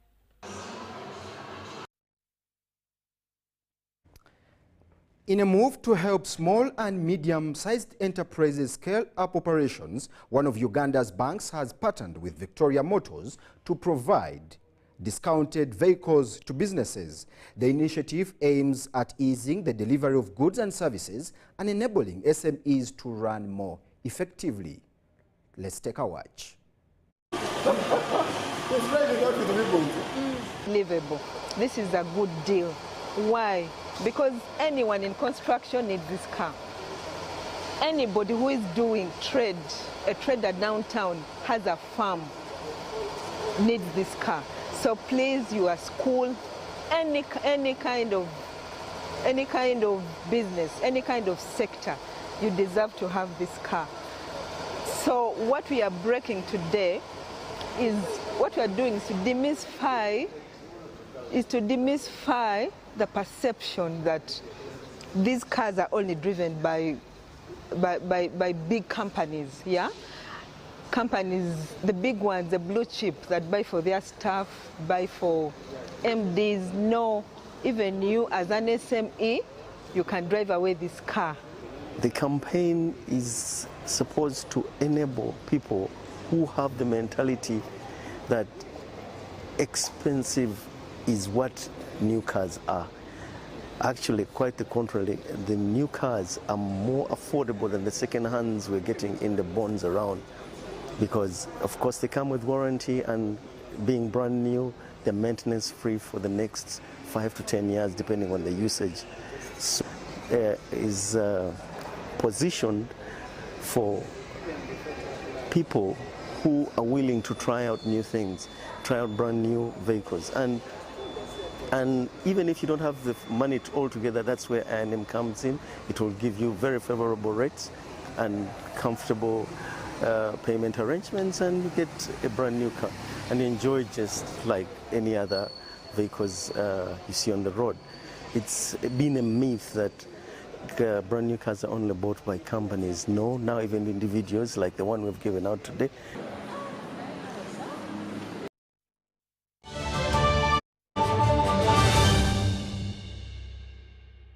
Here's your chance to win school fees for your child for a whole year.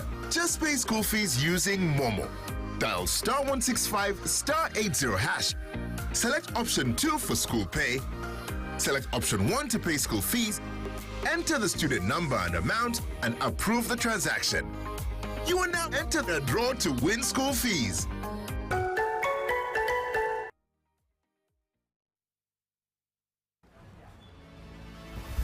For 40 years, your trust has been our most valuable investment. We have turned your savings into investments, delivering returns that grow with you.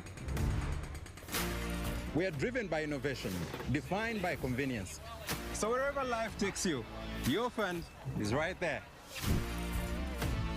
Mommy, look. Because we are in the business of changing lives today and shaping tomorrow.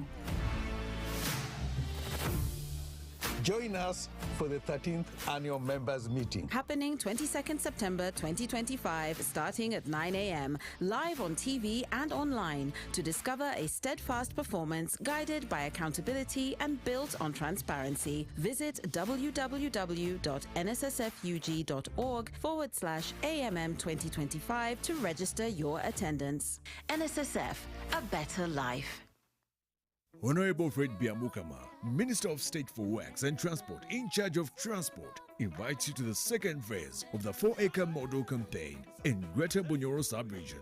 The event will take place at Nalweyo Primary School Playground, Behimba Road, on Saturday, 20th September 2025 at 10 a.m. and will be graced by His Excellency President Yoweri Museveni. All residents, civil servants, and leaders from the districts that make up Greater Hoima, Greater Masindi, Greater Chibale, and neighboring areas are encouraged to attend in large numbers. This initiative, led by the President, aims to bring ordinary people into the money economy by showcasing farmers who have succeeded in the 1-acre model, 2-acre model, 3-acre model, and 4-acre model. Join local leaders and residents in learning how small land can be used to enhance food security and socio-economic growth.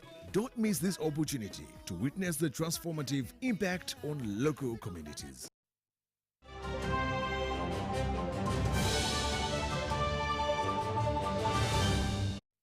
And in our sports news this afternoon, the long-awaited ABSA-sponsored PROM event for the 2025 Uganda Golf Open Championship teed off at the PAR 71 Lugazi Hills and Country Club on Tuesday. Take a look. field of at least 80 golfers, a mix of professionals and amateurs, took to the undulating course. Absa Bank manager David Arthur Wandera expressed delight about their continued sponsorship of the Pro-Am tournament in Uganda, where the top 10 golfers, 5 from the amateurs and the professional categories, will earn direct tickets to the prestigious Magical Kenya Open. And the beauty about the Pro-Am is that it gives amateur players an opportunity to compete and play alongside professional golfers, learn tips and skills from people who have been playing the game for a long time. As ABSA, we're proud to be part of this tournament and part of this enablement. Pro-Am is a precursor event to the 2025 Johnny Walker Uganda Professionals Golf Open, which ushers the best players on the challenging course. Ronald Rugumayo is the only Ugandan to make the cut at the DP World Tour. He remains positive prior to the first round that drives on the action on the grass on Wednesday, 10th September. The most interesting thing I really love about this course, one, this is a championship course. It's one of those courses which is going to test your mental toughness. It's also one of those courses that is going to test your stamina because it's a hilly course. You really have to be fit to be here. And of course it's going to test your ball striking. So I really love this course, and I look forward to every challenge this week. The other players, including Zimbabwe-based Robson Chinoi and Kenyan legend Dismas Indiza, shared their thoughts. But I think I'll do it my best, but hey, this golf is not a golf course, this one. These are like, you're coming to exercise my body and your legs, you know? Because this is my job, I must be here. I played the course 18 holes yesterday. Yeah, the course is looking good. It's an interesting course, interesting layout. Professionals will play for the kitty of 150 million Uganda shillings to be shared among those who make the cut. Marshall Victor, UBC News. Thank you, Miro, for that. The 2025 Tocho International Conference on African Development, TICAD Cup 2025, has started at the Federation of Uganda Football Association's Technical Center in Njeru. John Barnes Sentamu brings us to speed. Annually around this time, Japan International Cooperation Agency JICA organizes the Tocho International Conference on African Development TICAD Cup. TICAD Cup for girls football team. You know, at the time of refugee and a situation like that, the most suffering people is the most vulnerable. Small children and women, among others. So that's why we focus on the gender issue and encouraging the women's football. This is not only good for the participating player itself, but for the community, families, and the future of a refugee program. Now in its 4th edition, the tournament is played at the Federation of Uganda Football Association's Technical Center in Njeru. We are very sure out of these young girls, we can pick one or two who can excel up to the national team. So in terms of development, we're on course. The tournament mainly brings together girls' football teams from refugee settlements, but also incorporates others. Yeah, this year, this actual ticket to Tokyo International Conference for African Development 9 was held in Yokohama in Japan 2 weeks ago. So because of this, we increased the number of the teams from 6 to 8. So I'm very glad to invite the 5 refugee and host community team from around the world, around the country. This tournament is achieved in partnership with others, including Office of the Prime Minister and United Nations High Commission for Refugees. And the number of refugee women participating is increasing. This year we have 5. Last year I think there were 3, the previous year 2 or so. So I'm very, very pleased that this has been stepped up. The 2025 edition has attracted 8 teams, including reigning champions Ginger City Queens, Ginger SS, and Ginger Progressive Academy. Those from refugee settlements are Agojo and Pagirinya from Adjumani district, Palorinya from Obongi District, Ramwanja from Kamwenge, and Rhino Camp from Madiokolo. In the opening games played, reigning champions Ginger City Queens beat Ginger Progressive Academy. Ginger SS ejected Agojo. Pagirinya outmuscled Rhino Camp, and Ramwanja edged Palorinya. Thank you so much, John Barnes Sentamo, for that. Now, with that story from John Barnes, we call it a wrap here at UBC Lunchtime News. I am Brian Tumwine Biarhanga. Good afternoon, and God bless Uganda.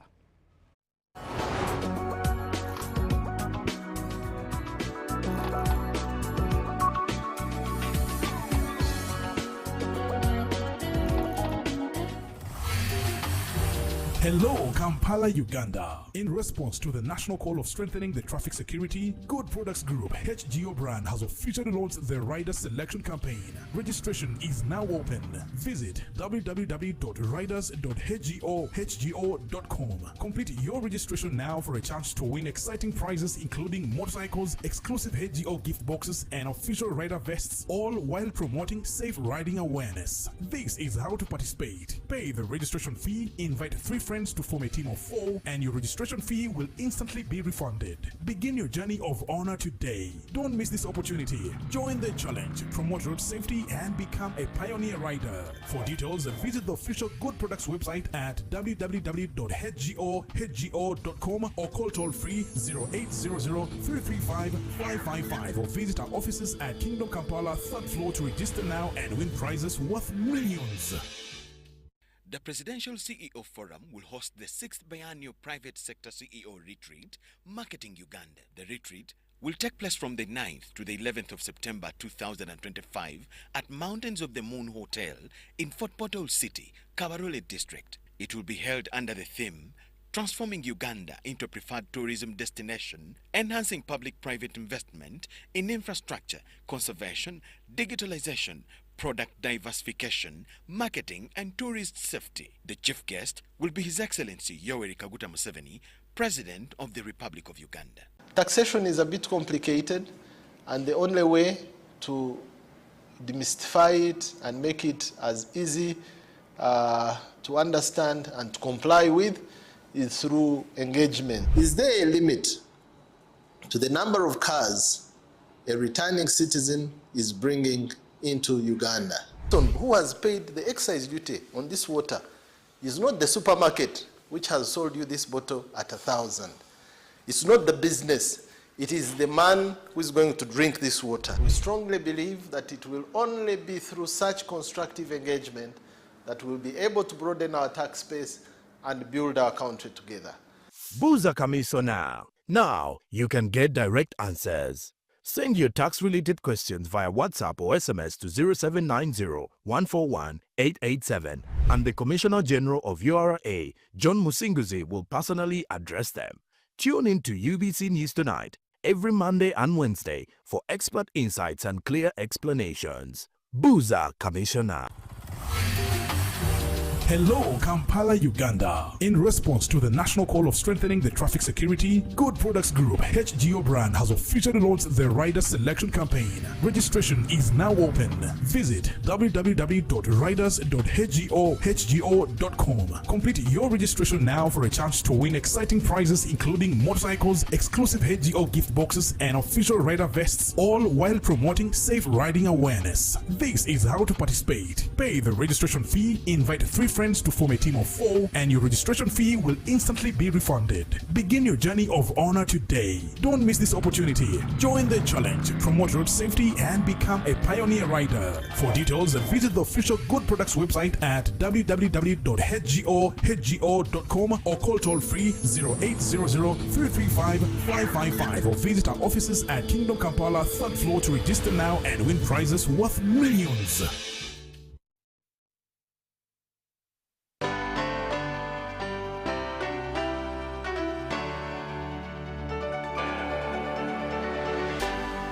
UBC, inspiring Uganda.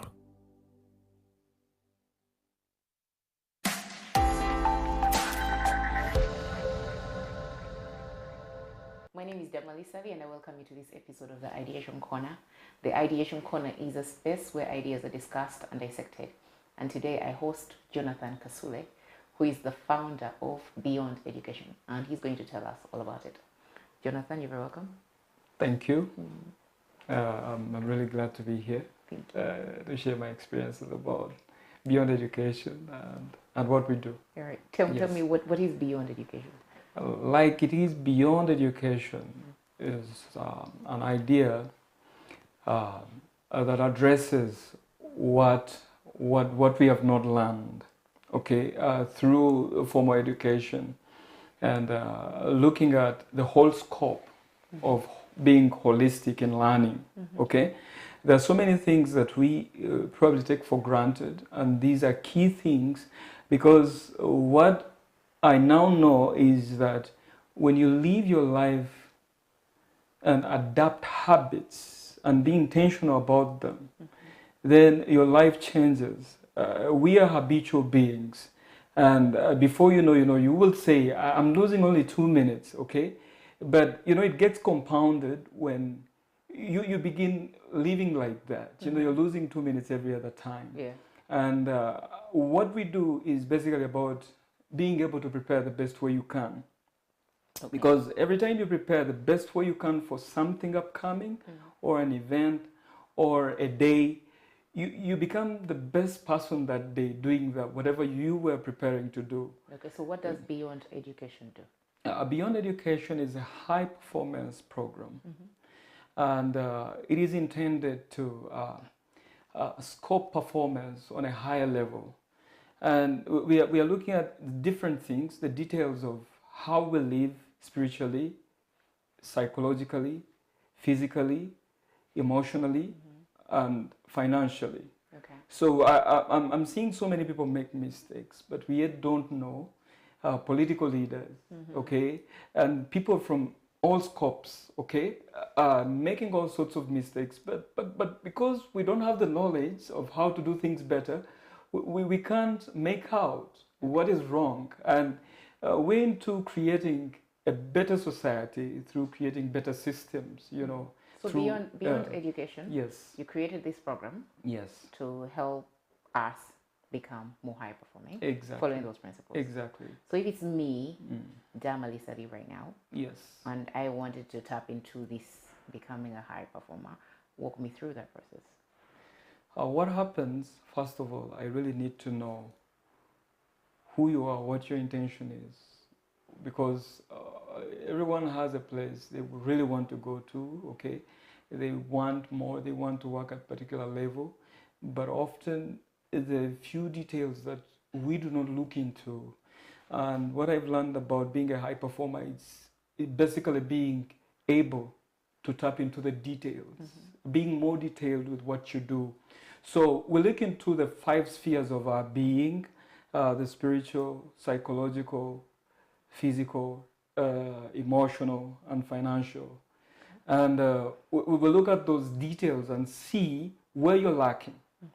So I'll come to Beyond Education. Yes. And I say I want to become a more high-performing individual. Yes. And then you will, first of all, how do I enroll? How do I find you? And then how do we get into this conversation about these 5 things? You catch us on, first of all, on different platforms, WhatsApp. You can come physically to our offices in Echisasi, Aloy Plaza, and several other platforms. What we do is we prepare seminars too. If we are not meeting individually, then you can catch our seminars and then come and connect with what we do. And we have developed planners, we have developed books that actually help systemize your life, like, live by habits, live by these things intentionally, and see how you step your game up. So these, the seminars, which are group seminars, right? Yes. You conduct how so often? I'm thinking of a person who is currently right now watching us, and they're like, you know what? Yes, I want to know more about Beyond Education. How do I tap into it. Yes. The seminars are quarterly, okay? We do them quarterly, but we have individual. You also have an individual? Programs. And then we also bring it to where you were. Supposing you have a school, okay? We bring it to the school. You have an organization, we bring it to the organization and try to fit it in what you do. Because our thing is we want to serve you. We want you to perform at a higher level, okay? So however way you do your work, okay, we want to fit in and then try to help you do your work better. So, but basically it is the same things that we do always, but how do you scale them better? How do you do them better? Because we keep doing the same things. Because since we are habitual beings, we keep doing the same things. But how you do these things is what really matters. Yes. Okay, so you, for the group sessions, you have the seminars, which are quarterly, which I can find on yours. Yes. And then you have a program. Yes. If I wanted my individual high performance as an individual, yes, I can also connect with you. And then if I'm a company, Ideation Corner, yes, and I wanted, which is usually critical, you want your employees to be high performing. Exactly. You're paying them. You would also do a program? Yes, we'll do a program. There is something that is so like, as we talk about detail, okay? There are so many problems in our systems. I see things on the road and then you're like, this wouldn't be the thing, you know. We're into a community that is so like kind of political. We are trying to be ahead of everyone, you know, and we are doing it the wrong way. See, the person who is trying to be ahead on the road is doing it the wrong way. You could actually be ahead of everyone else planning better at home. And then, you know, we are seeing all these people, ministers and all those people, you know, spending a lot of money and wasting the time and creating rage on the road just because they're not high performers. They're literally taking advantage of the fact that they have sirens and, you know, you could actually do the same work or even more. Actually, you could do better by planning better at home and then move swiftly on the road. So if I was, say, a minister yes, who's listening right now, yes, and I wanted to be more high performing, yes, and I wanted Beyond Education to help me, what kind of package would you prepare for an individual? Specifically is we'll have one-on-one encounters because it's about changing habits. Okay. So I'll come for a one-on-one and then you try to understand me. I try to understand you. Try to understand your mornings. There's another program we do, it's called Progress Day. And it's about how we manage our evenings and how we manage our mornings. So you can have a leverage, okay, on how you do your work through the day if you know how to handle your mornings and you know how to handle your evenings better. And going into the detail, you know, we are looking at physicality, for example.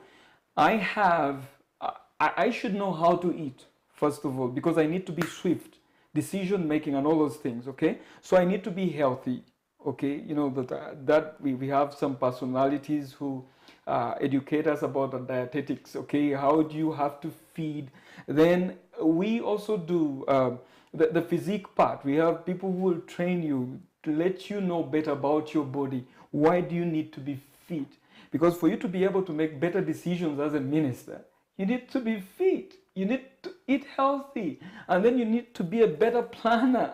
Okay, otherwise, you know, you're into a system, but you are actually not fit for the, probably I don't want to say for the post. Okay, your credentials will put you there, but you could make everything. If your body like, is not physically fit, you're saying you may not be able to perform you at may your best not level. Exactly. Okay. Now, these things were not taught to us earlier, okay?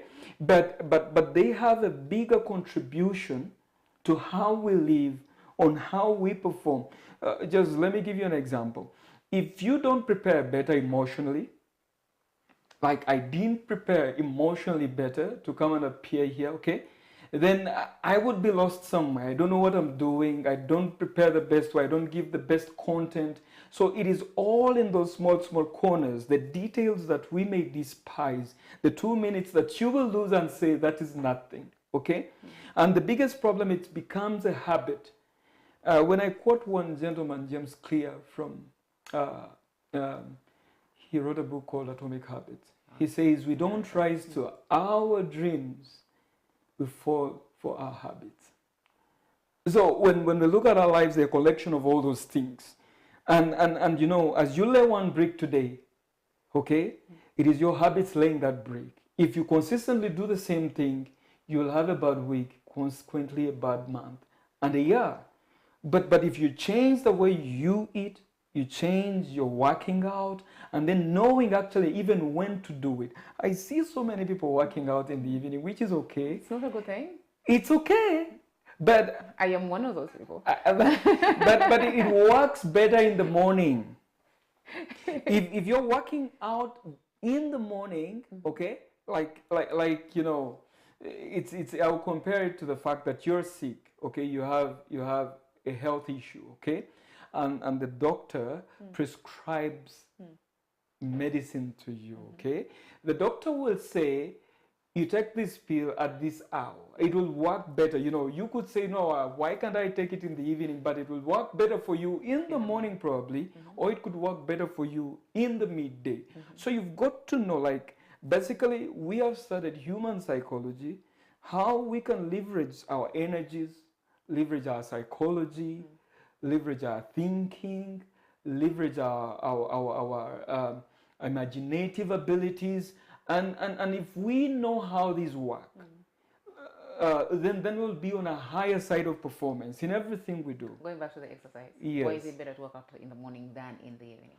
You see, when we are lost most of the times, we don't know what to do, or we are worried about something, working out reduces the fear hormone, because the fear hormone is high in the morning. So when you begin to work out in the morning, so you will increase your confidence and the things you're going to for. You're creating more energy in the day. You know, there are things we will do. For example, there are times when you have to make a phone call and then you begin to hesitate. Yeah.